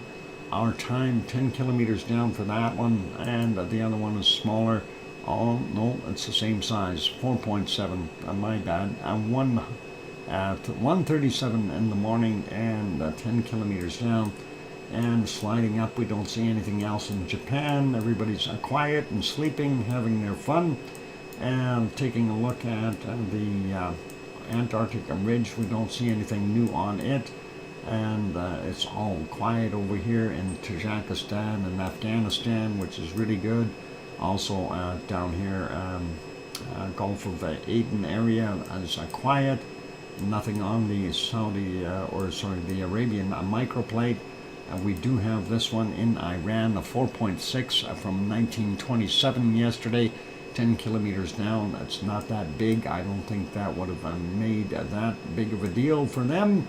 And looking at Piggy's area and Italy and Sicily, we don't see anything there. And nothing major popping out of the Azores or even on the Rakens Ridge. And nothing else showing here. Let's let's zoom back in a little bit, but just have a look here. I don't see anything out of place. Let's have a quick peek at Hawaii and just see what we've got here. A few quakes, a couple of them up on Mauna Loa, 1.9 from 7:58 and 37.2 kilometers down for him. The other one is a 2.1 from yesterday at 16:52, 6.6 kilometers below sea level. Let's do the ones here in the Kilauea region. This is a 2.4 from 1:29 a.m., 6 kilometers down.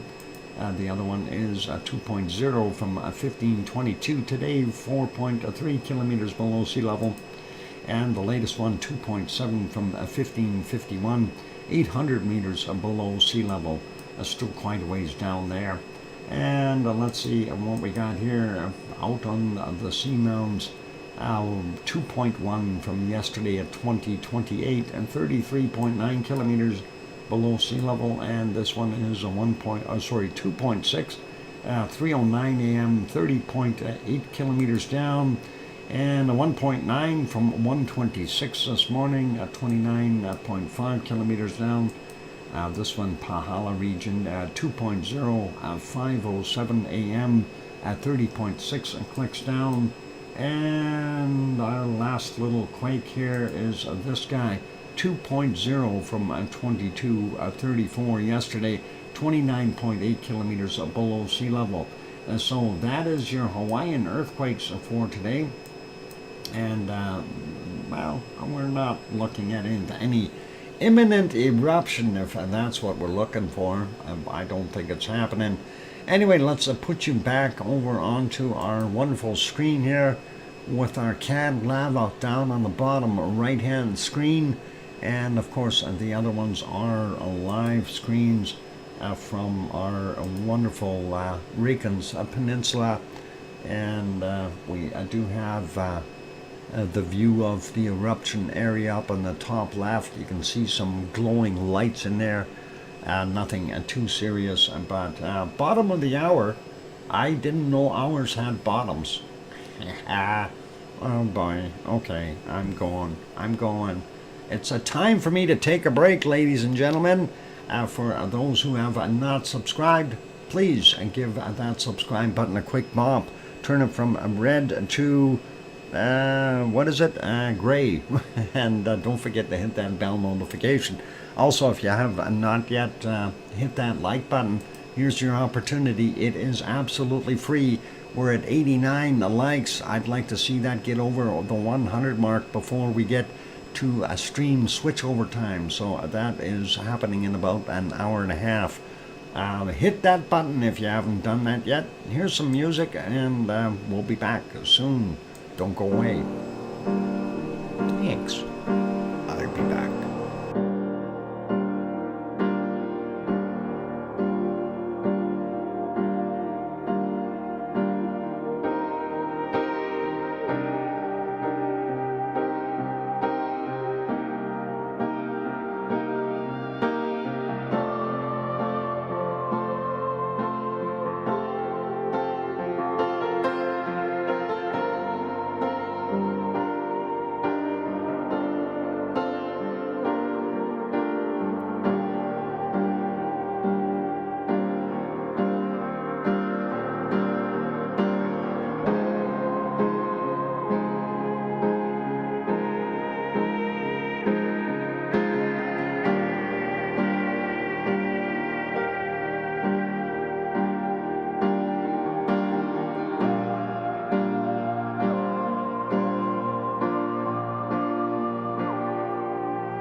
And there we go. That microphone is back on. Welcome back, everyone. I'm your host, DrFox2000. You're watching VolcanoX, a live stream.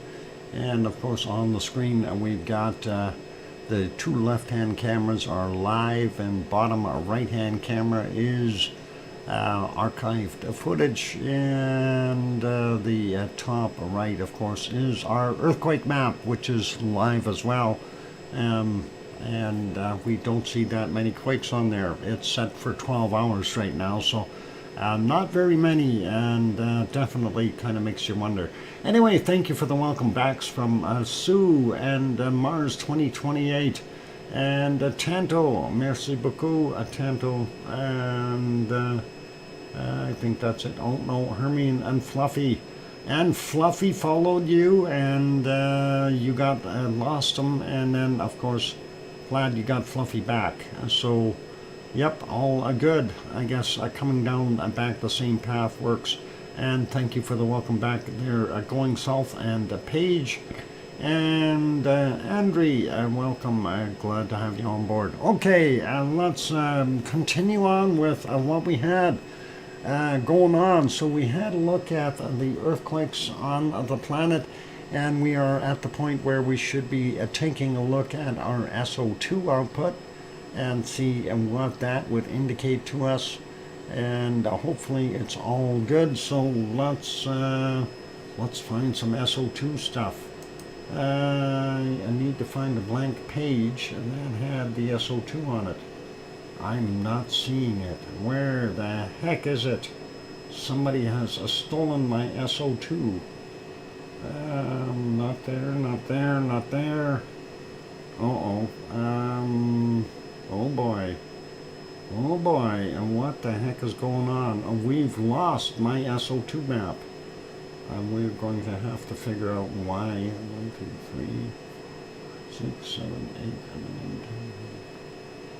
9, 10. We have. Somebody has taken it away. Let's see what's on there. Somebody put that in place. Well, that ain't gonna work. Let's see if we can make a new one. Get that one going and detach this. Move a tab to make a new window, and there we go. And we will go to windy.com. Windy.com is where we get our SO2 information from, and we'll set that up, and then we'll get a capture on it and get it on this screen. So that will work for us, I hope. And let's see, we'll go right about there. All right, we're making it happen, sort of. Anyway, there is our SO2 map, and we'll get rid of the other thing that shouldn't be there. All right, got it. So, quick peek first at the northern hemisphere. And it looks like we still see some SO2 up here above Russia in the north, and a little bit above our, I guess it'd be Nunavut, part of, or maybe even the Northwest Territories, and of course north of Alaska. It's not that bad though. It looks like it's dissipating, which is really good, and in general a lot lighter levels.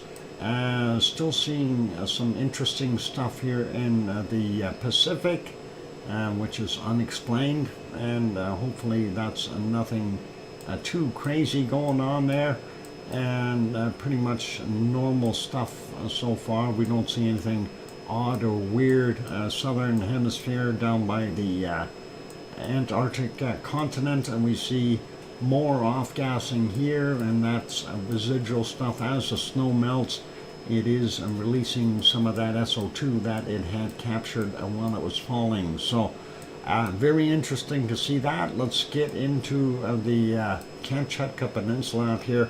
Obviously we have that weather system sitting here on the Aleutian Islands, and we have some, maybe not as much activity from Shivelish and Klyushevskoye and Bezimiany.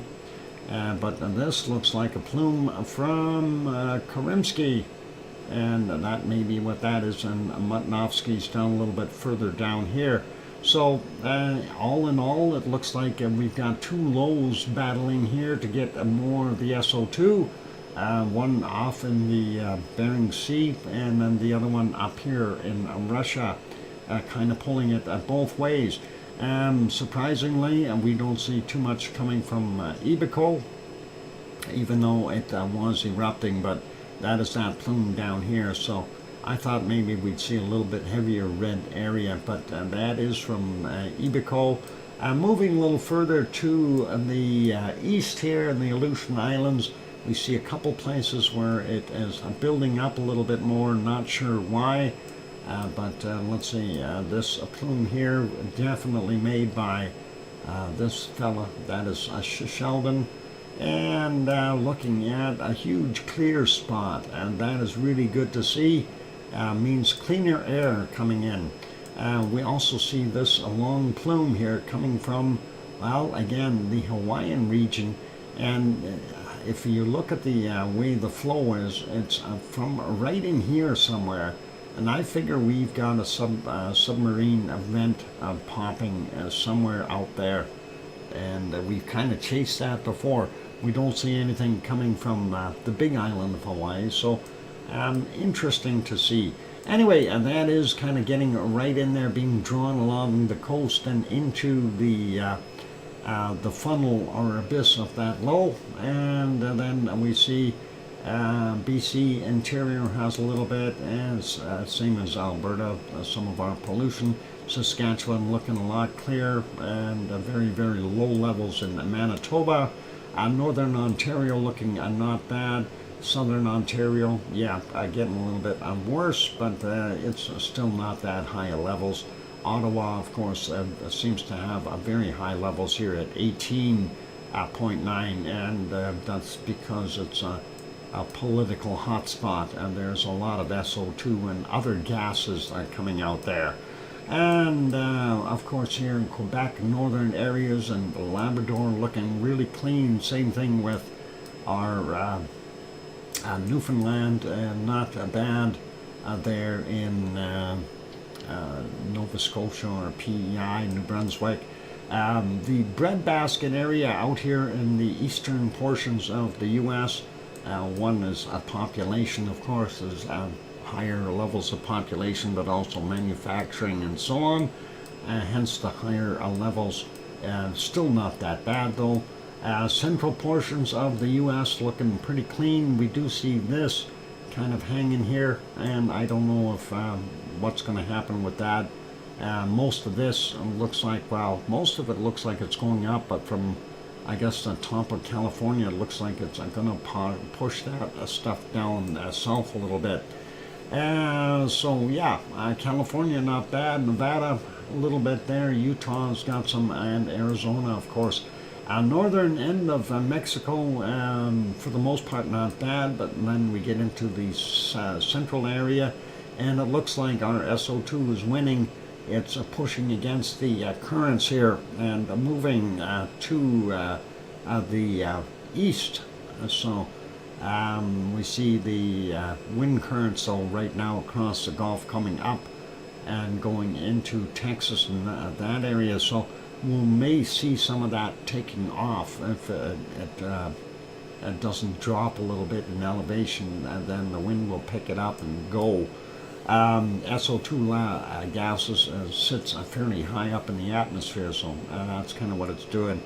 And looking at our stuff from Central America, we have, as I mentioned before, all that wind blowing across here creates a bunch of lows on the back side of this, or the western side, and we see it all kind of sitting up there doing its thing. Nevada del Ruiz here in Colombia is still acting up, and again, most of that is kind of sort of sitting localized, and that is not good. They need it to blow away a little bit. Further down we see Sabancaya, and possibly something from Ubanas, but not very much. And further down, Chile looks relatively quiet, not very much from the central area. There's industrial stuff as well as volcanoes like Villarrica likely causing that plume. Other stuff, unknown what all of it's from, but it's not that heavy today, so that is all right. Quick peek out here, Michael Volcano in the South Sandwich Islands had a little bit of a plume, and it's not doing too much, and we've got some an air cleaner here, if you want to call it that, and that is a storm, and that'll rain it out of existence. Moving over to New Zealand, and we see a White Isle volcano north of the main island up on the north there, continuing to do its thing. Pretty normal there in Melbourne and north of Sydney, and then we have Tonga still doing its thing. Yasur, it's not so heavy. Gawa and Naoba definitely putting out some more material there, and not that bad in Papua New Guinea. And then we get to Nuotuluk, and it's not that bad there either. Of course, a little heavier action from Semeru, lots of SO2 there. Merapi, that's from Java, a little bit of a plume there, and then of course this is hard to decipher. It looks like both are at fault, Jakarta and Krakatau, and that SO2 plume is fairly heavy in that region. Hopefully that'll air out a little bit. Anyway, the other stuff here, if we zoom out a little bit, you see all of that sitting along the side. The majority of that is from Merapi, and Merapi is somewhere down in that region, so it stands to be looked at. Anyway, hopefully that volcano will calm down in a while. And the other region here is from Cinnabung, and that's okay there. Looks like Kuala Lumpur's got a little higher levels today as well, and Singapore, very heavy population there. Over here on Halmahera Island, what is it, Ibu and Dakolo that live there up in the northern parts here, and they like to do their thing. And let's see, and we'll continue on a little bit further up. Luzon Island, we've got Mayon there producing a fairly large amount of SO2. Taal right in here doing his thing or her thing. It's kind of short, and the rest is population stuff. Normal stuff from the islands out here. Nothing crazy. That's the Japanese stuff. And Taiwan industrial material. Looking at Suwanoshijima, a little heavier today than it was yesterday. And then we go up to the north a little bit, and we see Sakurajima, very heavy. Sakurajima doing its thing. Welcome, one fish. And then we go up here and take a look at ASO. And remember what I was saying, all that snow was keeping some of that SO2 down. Well, it wasn't snowing today, so we got a little bit more release of SO2. And let's see what we got here. Tokyo area, fairly high level. Well, actually, I shouldn't say too high. It's 30s though. That's still fairly high in comparison. And then we do see some extra stuff out here. And I'm assuming that would be coming from Asama-san, and that's not quite producing as heavy levels as the other areas. Shenyang here, very heavy, and then Shanghai, Wuhan, looks like pretty good there in Hong Kong, so that's not bad. Not too bad in Sri Lanka. India, still a mess. Very heavy SO2 levels, pretty much all throughout. Pakistan kind of following suit, not quite as bad as India, but still very heavy. Nothing down here from Reunion Island, and we see our South African gold smelting still going on. And then, of course, Democratic Republic of the Congo, Nyamuragira and Nyiragongo, and some coking plants to the north of that. doing their thing. And moving over here in the Danakil Depression, definitely see Erta Ales, a little spot. That is from that little volcano.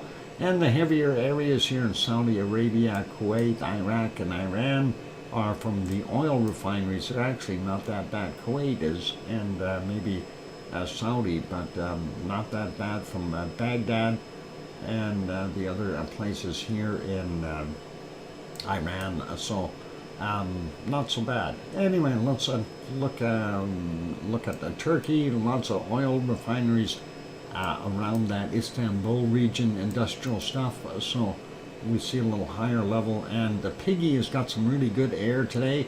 Looking in 1.5, 1.7, 1.8, that kind of zone, and that's a really good air. And then getting over here, and that is from our Mount Etna right there, and this is Stromboli right there. They're both producing some.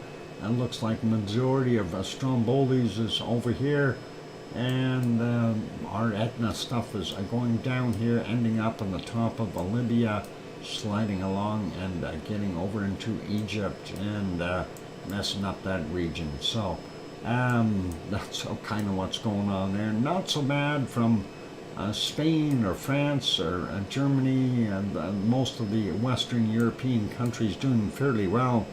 Chechnya is picking up a little bit, Hungary and Poland a little higher levels, but the rest is looking very, very clean.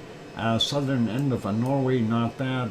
Central areas here, little heavier levels. The same thing goes for Sweden, and Finland just about covered completely in I'll call it low to moderate levels there for now. Big heavy circulation out here. I wonder what kind of storm that is. Going to bring them snow for Christmas. Iceland, absolutely nothing coming from it.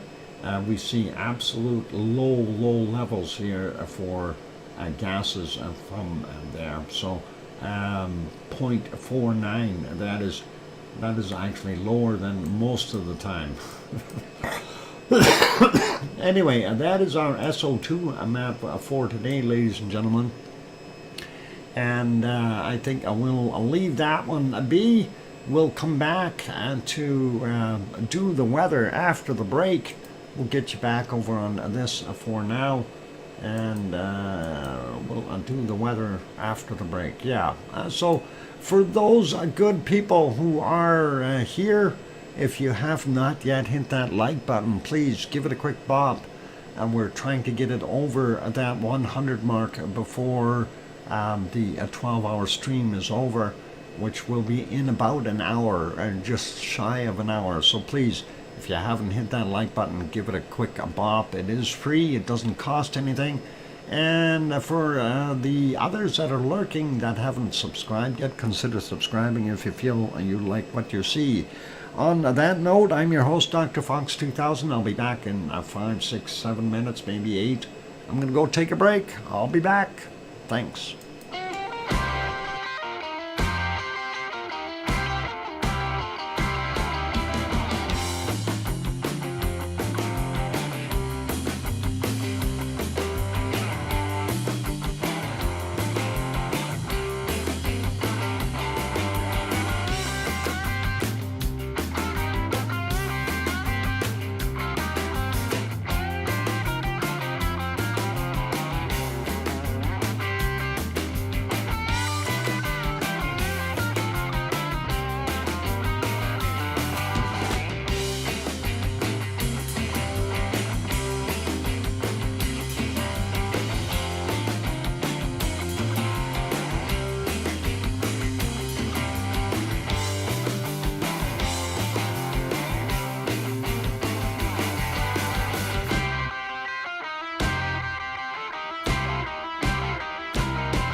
we go. That microphone is back on. Since we've done all those other things, we're down to getting to the weather. So that'll be cool or warm. Yeah, get it? Weather? Cool, warm? No, never mind. Bad humor. Thank you for the welcome back from One Fish and Going South and Sue Hayes. What? Beryllium. BE stands for beryllium. Yes, that's what it stands for, Fred. You're the funniest at home. Okay, and thanks Hermione and Fluffy and Paige for those wonderful welcome backs, and appreciate that.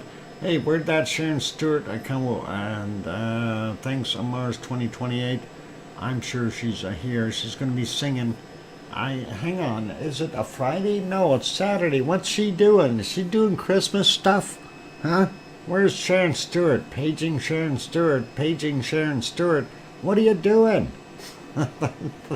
Anyway, that's all good, you guys. And thanks Irish Monk for popping in and signing up there on that new account.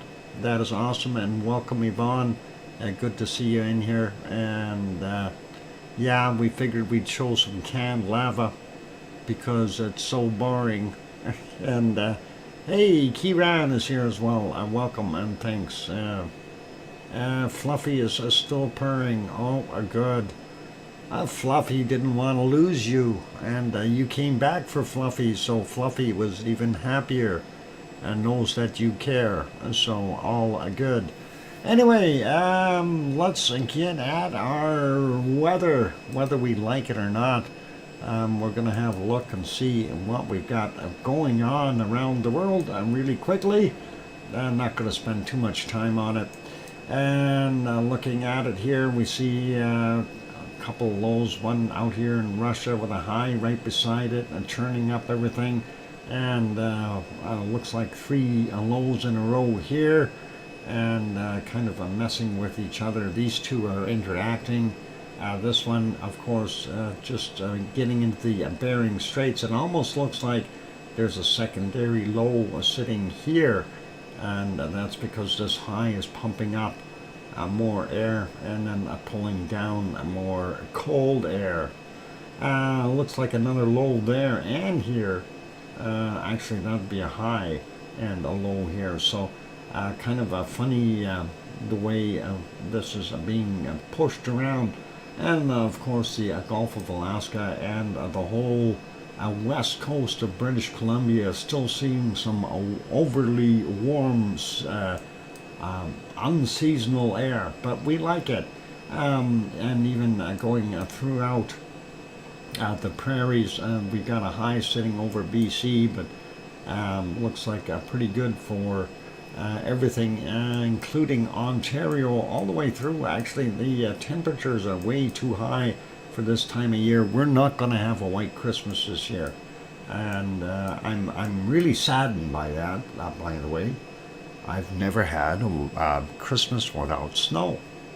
So anyway, looking up in the top areas here, Alaska as well as the Yukon, Northwest Territories, and Nunavut are looking kind of chilly, but not too bad. And like I said, northern Ontario, Quebec is a little bit colder in the top end, and not so bad in the central part, a little cooler in the middle though. And that is the same temperature zones that we're seeing for most of our eastern provinces as well. As we go down, even Maine has some of that temperature. Starts to warm up as soon as you get into places like Vermont and New Hampshire and those areas, and get a little further down, New York starting to see warmer temps. And further down, of course, it starts to warm up, and we're seeing that inflow of warmer air from the Gulf Stream doing its thing, and keeping central portions of the U.S. a little bit warmer. Western side, though, in the Rockies and so on, definitely a lot colder. Coastal areas, not so bad. And getting down into Mexico, we start to see things warm up here, 28, 29 degrees. Acapulco sitting at about 27. There's a 29 there. Looking for hot spots here. There's a 32, 33 along the Mexican coastline down there. And moving further down, I don't see anything that's higher than 33 there. So yeah, Central America, reasonable temperatures. And we now get into the stuff here in Colombia and Venezuela, 31, 32 for most of their temperatures. And it looks like from about 28, 30s in there. Yeah, it looks like the Amazon basin is really warmed up. So from about 27 to 30 degrees Celsius. Sliding down a little bit more. Most of Brazil looks fairly warm. It looks like Bolivia's southern end here and Paraguay are the kind of the hot spots for South America right now. Anyway, it looks like a 35. I've seen a 36 in here as well. And that is getting pretty toasty. Where'd that 36 go? I know it's here somewhere. There it was, right there, 36. So that's what's happening there. What about over here? Do we have anything higher? In Argentina. And just a quick peek here. I've seen a 34 is the top end. And yep, a 34 is what they've got cooking. So, yep, and looks like a Paraguay at 36 so far for the high temp. Not bad though for all of that area. And nice temperatures there in Paraguay as well. And Uruguay, 25 in Paysandú. And then getting down here, Buenos Aires, 24. So some lovely weather in Argentina. And moving over, and we get over to New Zealand. And we've got some lows and stuff happening here. That low, fortunately, pulling down that warm air. The high of up here definitely helping, pushing it as well. And we see some not bad temperatures, 23 down on the bottom end, 22, 23 there in Christchurch as well. Some spots up to 28 degrees. Wellington a little cooler at 21. Hastings coming in 26. And a little north of that, a little bit warmer yet. Taupo coming in at about 19 degrees and not bad temps. And getting up to Auckland, we see about 22, 23 degrees. And the peninsula a little bit warmer at 24. And that low sitting in there, of course, churning away. And then Hobart sitting at 17. Melbourne coming in about 19, and depending on where you are there in Adelaide, from 17 to 19. Sydney sitting at about 21, and then we take a look at Brisbane at a beautiful 26 degrees right now. Now looking for high temperatures, and here we are kicking it, and we already see a 41 in here, and that is pretty warmish. 41, and let's see what else we got.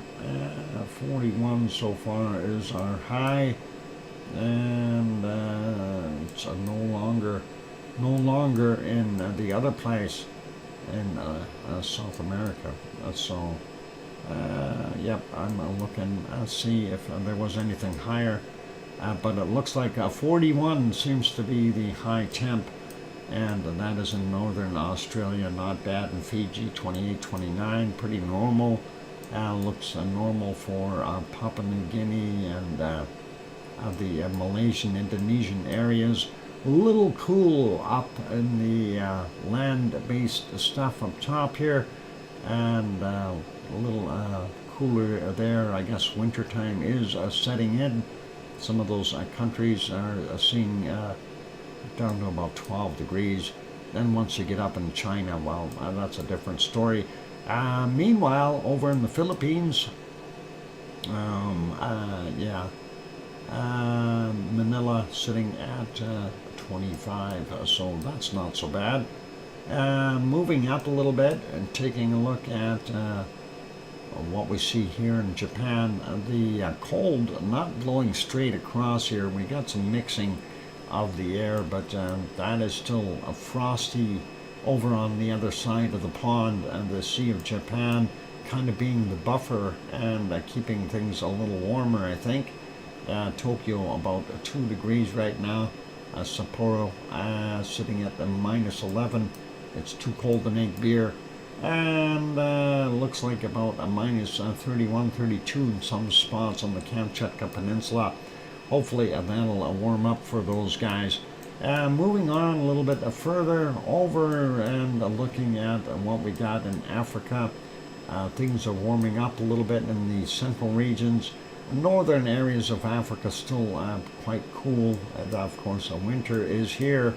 And looks like a southern part of Saudi Arabia warm, northern part cold. And then of course we take a look here in Turkey. Coldest is about 9 degrees Celsius. Places like Malatya sitting at about 2 degrees. Adana sitting at about 9. That is not that bad. And Piggy and the island of Kos sitting there at 16 degrees right now. She said she had a beautiful day there. And Catania here at Mount Etna sitting at about 11, 12 degrees. And Redanzo on the side of Mount Etna is about 7. So not that bad. Naples coming in at 13, 14. And of course, that is where we have several volcanoes of interest. Campi Flegrei, and then of course our Mount Vesuvius over here. So that's what we look for. I haven't heard too much about what this one's doing as of late, so hopefully it's calmed down. Rome's sitting at about 11 degrees right now. And looks like it's a little chillier there in Spain. France has got more heat than Spain does. 10 degrees for Tanto. Wow. Basking in the heat wave. And of course, looking at this in the Alps, a little bit on the cool side. Pretty normal though for this time of year. 6 in Munich, or München if you want to say that. And Frankfurt am Main, 8 degrees. Cologne being a 9 degrees kind of thing. Berlin a little bit cooler at 0. And of course Hamburg is 4. Amsterdam coming in about 10. London sitting at about 10 as well. And over here in the sunshine where that Irish monk is, well, it's roasting at about 12 degrees Celsius. So pretty good that way.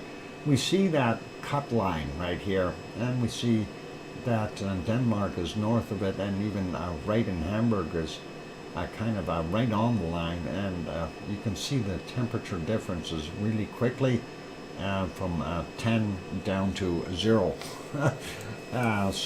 Yeah, big shift in temperatures. Norway, Sweden, and most of Finland are looking pretty chilly as well.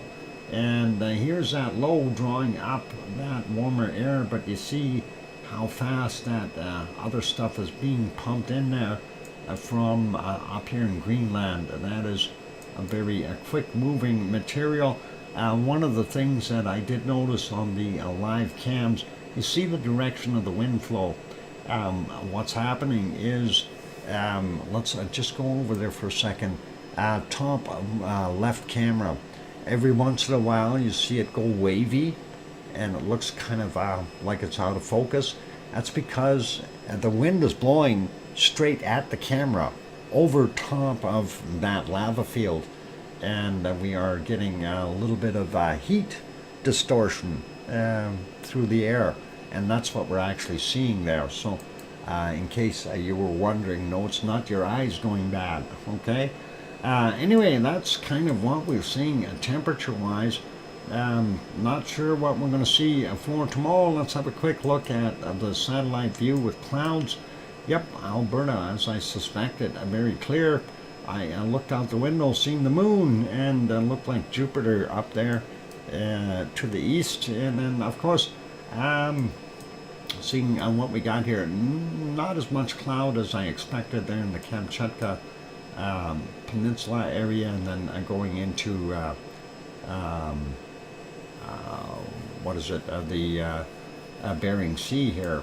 But we do see this one here along the Canadian and U.S. coastline. Definitely lots of mix of that warmer air with that cold, frigid air, creating lots of cloud. And that is in Alaska, Yukon, and of course British Columbia's northern end.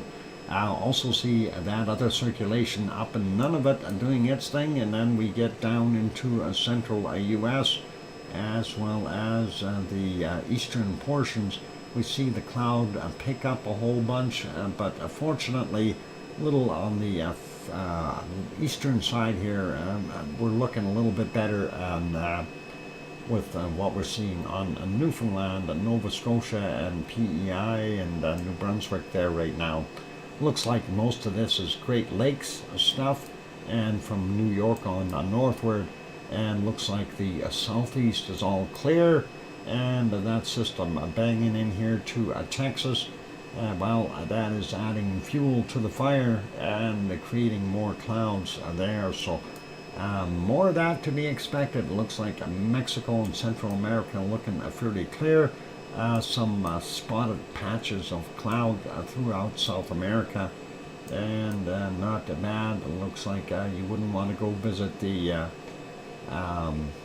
South Sandwich Islands right now. Looks pretty rough out there. And the New Zealand, clouds, and more clouds, and warm temperatures, but clouds. They need to, well, they've got the mixing of the cold and warm air that high, and these two rolls here doing their thing, so that's what we're seeing, a creation of lots of clouds. And then we're going up the eastern side of Australia, lots of clouds for them, keeping them a little bit cooler. And not bad here in Vanuatu, New Caledonia area, spotted stuff in Papua New Guinea and most of eastern Indonesia.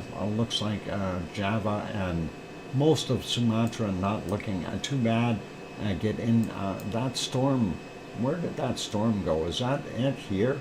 Oh no, it's sitting right here in that low. It's died out. That's a good thing. That's actually sitting over Singapore right now. Hopefully they're not getting too much. No cloud associated with it anymore, or very little. So that is a good thing.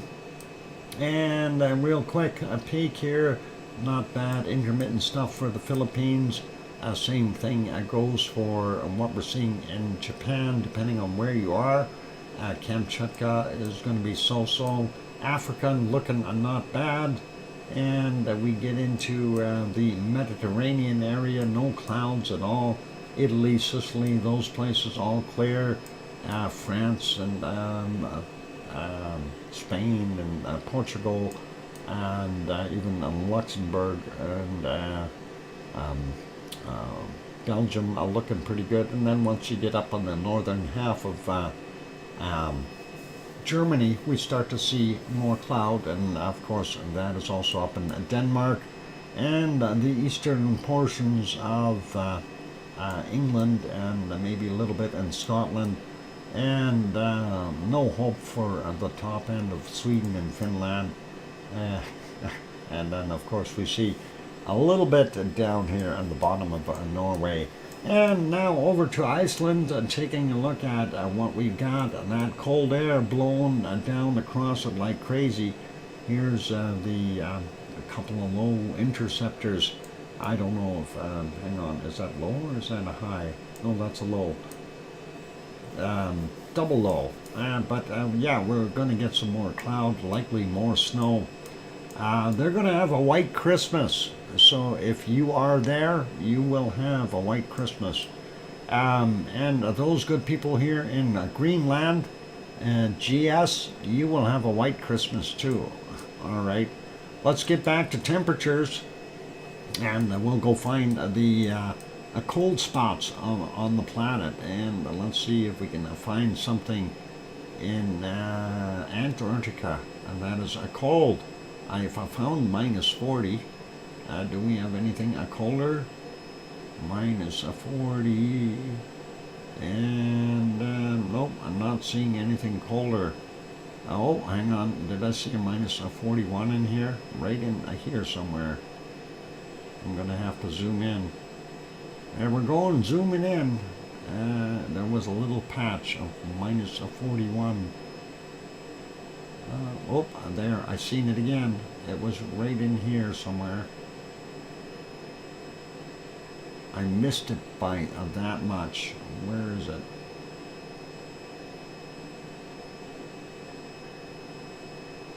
It's got to be in here. I've seen it flicker over, and it did say minus 41, so I think we'll stick with that, and we can always run a replay if we have to.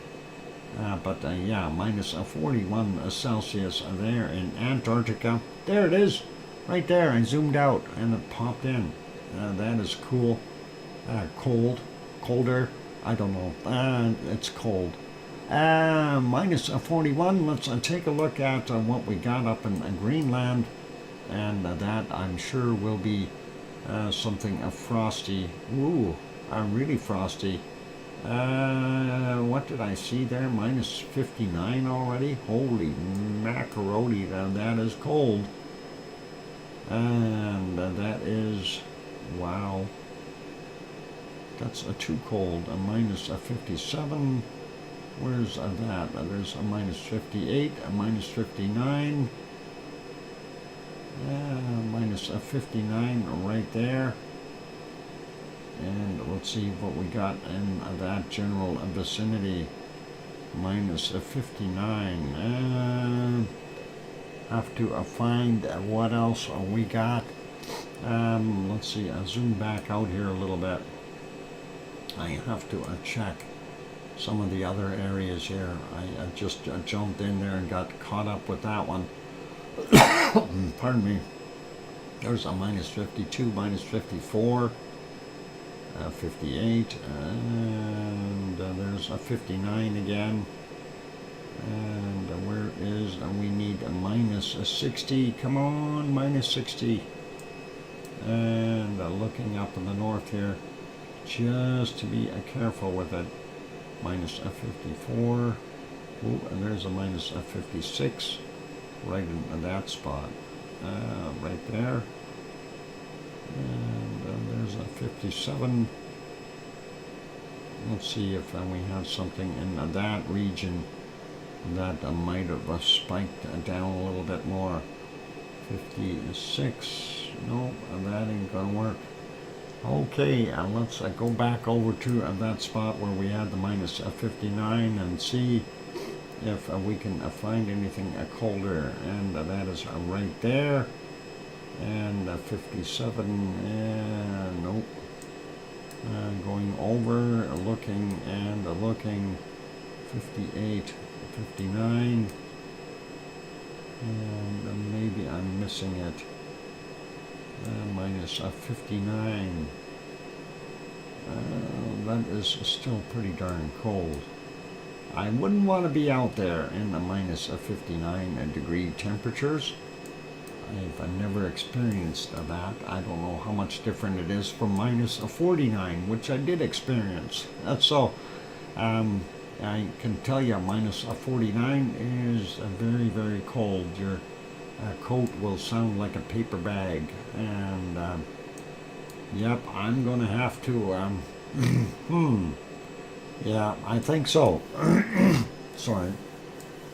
Minus 49 degrees is what we've got. Oh, sorry, minus 59. I think that is what I'm going to have to stick with. And I know Sue probably found colder, but hey, what can I do? I have got to live with what I find now, otherwise I'll be here all week looking for temperatures. And I got other things to do, like Christmas. Let's see what else we can find here. And we're going to look for something Canadian. And let's see, minus 41 up there. And that is pretty cold, but not cold enough. let's go over here and see a minus the 30s. And there's a minus a 42, 44, right in there. And let's see, do we have anything colder right there? Minus a 44. And let's see. Yep. There's a minus a 48. I've seen it. It was right there. Okay, a minus a 48. Do we have a minus a 49 there? Minus a 48. And nope, not seeing anything colder right there. But, pardon me. It showed you though that those little cold pockets can be hiding in little tiny spaces. And see, here's another minus 46 in the middle of nowhere, and really has no reason to be that cold there. But hey, that's the way it is. A minus 46 for that one. No, I'm gonna wrap it up there. But thanks, One Fish. I'll have my Pepsi afterwards.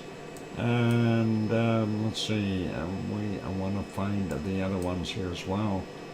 I think that's it though. We don't have anything lower. So yeah, there's that a minus a 48, and I think I said I had a 49. No, we got 48 for sure. We're looking for 49, and we don't see it. So yep, I'll go with a minus a 48. Maybe there's one in here now. Minus a 48, and there we go. And that is all cool. And let's take a look at both Russia and Alaska and see what we may have there. Hang on, I didn't check up here. Do we have anything colder up here? No.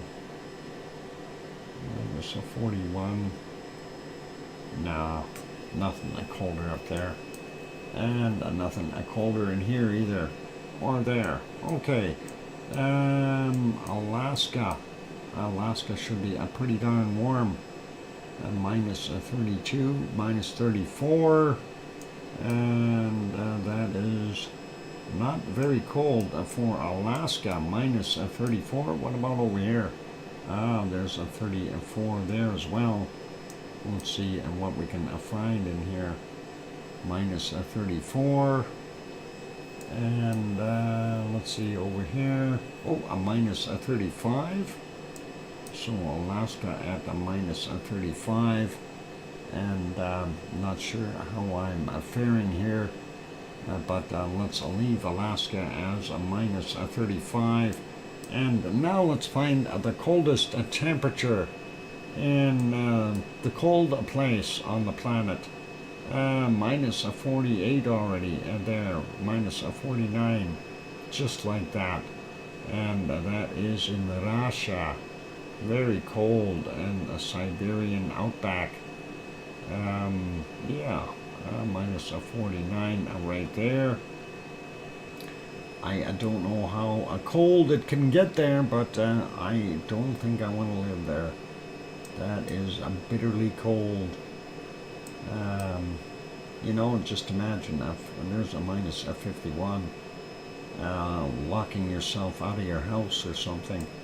Not so pleasant. It's not pleasant at minus 30 or minus 40. I don't think it'd be very pleasant at a minus 60. Oh boy. So yeah, checking down the river here, and it's all frozen, so we don't need a paddle. We can just use a snowmobile and zip down there and watch out for the frost heaves. Minus 48 there.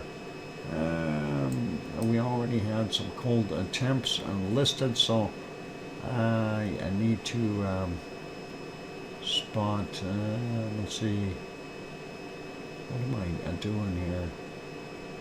I'm looking for Sue's temperatures. I don't know what she had for. What'd you have for Russia, Sue? Just curious. I'm just looking here, minus 40 something. I know I'm getting whooped today, so. Let's see, that looks awful warm there. There's a minus 53 I seen right in here. There's a 52 and 49, minus a 56. Wow. Yeah, and I'm not doing so good there. There's a minus 57. How about that? Will that work? Minus 57 in Russia. That'll take a degree off my beating, and I feel good about that. A minus 57. Oh, there we go. And that is it for today. I don't think there's going to be anything colder there, and that is pretty good. Okay, let's leave it as that for our wonderful weather for today. So I don't know how well I did there. Yeah, I know I beat Sue in Russia, but that's likely the only place. So I get the beating I deserve, I guess, and that's the way it works. Greenland beat everyone again. Wow, yep. A cold.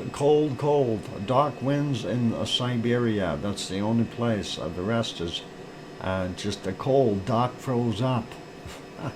Couldn't make it through the snow banks and ice mounds. And that's the way it is. And anyway, let's put us back on our wonderful view of the live scenario. And we'll get rid of that other weather screen. And there you can see that top left camera again. It looks a little blurry or fuzzy. And that is because the wind is blowing the heat from the lava field right at the camera. So we get a little bit of a visual distortion there. You tied in Alaska. Oh, that is awesome. At least I didn't go down completely. How many degrees did I get killed by? Anyway, that is really cool. Let's see. It's a 1 degree, a first degree beating, of course.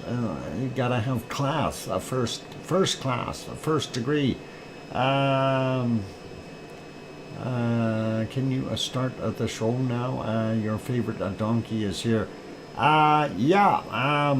I'll get right on that, a wonky donkey. What would you like to see first? And let's get at it and wrap it up for today. Not this fish. I prefer staying thawed. Yep, being a popsicle is not a good idea. Anyway, let's wrap things up. I want to say a big thank you to all of you for being here tonight.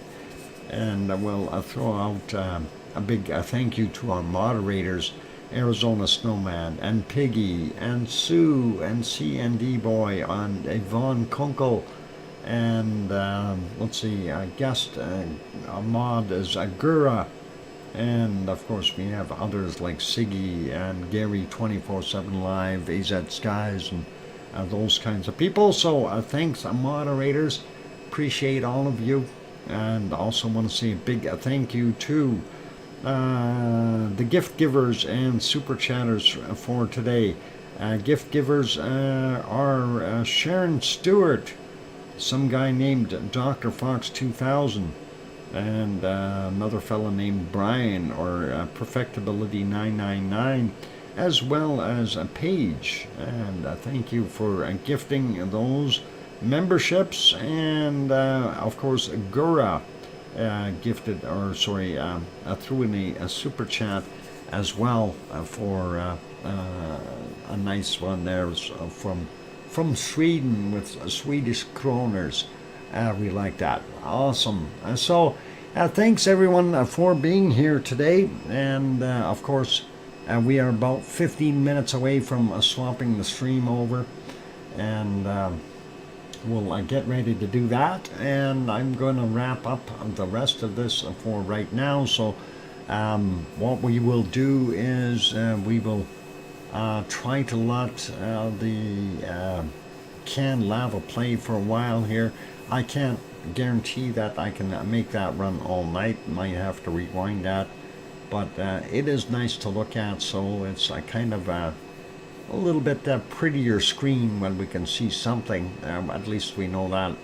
Wow, perfectibility 999. Brian throws in a super chat too of $3, and that is for our nuts for the squirrel. That's nuts. Thanks, Brian. The squirrel will love you for it. And actually, I was quite impressed with that squirrel today when he seen me bring out that bowl of nuts, and I've never seen that reaction before on a squirrel. And you know, all of a sudden the eyes get really big. Yeah, like wow. And the squirrel realized right off the bat what I had, and big eyes, and went right for the nuts. So very cool. But because we don't have walnuts here, I don't think he knew what to do with the walnuts, and they were sizable walnuts. So I ended up cracking them, and of course he devoured them on the balcony with me watching. So pretty cool. Anyway, thanks everyone for being here. Thanks for supporting the channel. And of course, tomorrow is Christmas Eve. We will have a show, but it's going to be a little lighter as far as you know, what we do and so on, and maybe a little bit more Christmas music playing or something like that. And we'll leave things be there for now, and unless we of course get a massive eruption, then we're going to be covering that. But in the meantime, I'll be doing a few things there, so I got to make phone calls and get things ready for my Christmas stuff, even though I am by myself, but still. Anyway, be good everyone, and happy the night before Christmas for many of us still, and some of you are already on the night before Christmas. So please, some of you are already on Christmas, because I know in Germany we always celebrated Christmas Eve and Christmas Day as well, but Christmas Eve was the big time for our stuff. Hey, Grandma B popped in there. By the way, thank you, Grandma B. I wanted to say that. Thanks for sending that gift card thing there. And that is awesome. I will be using it, and all cool. So thank you very much. On those friendly notes, thank you everyone. Be good, be kind, take care of yourselves, and please, you know, slow it down a little bit if you're heading somewhere.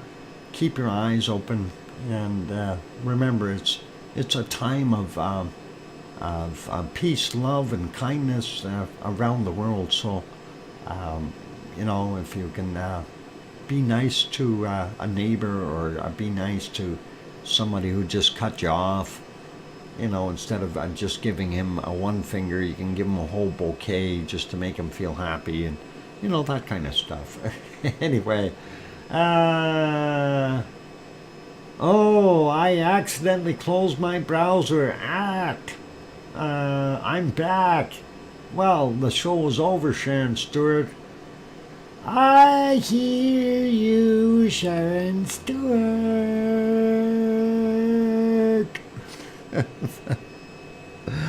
Oh, too bad, Sharon. You missed a good show. I was only for a minute. Oh, okay. Anyway. Oh, there you go. It's okay. Anyway, take care, everyone, and be good, be kind, and of course, what I always add at the end of every stream, please tell your loved ones that you love them tonight, for tomorrow is never promised. I'm your host, DrFox2000. Take care, good night, and we'll see you all tomorrow on Christmas Eve, and be good. good night, and oink oink.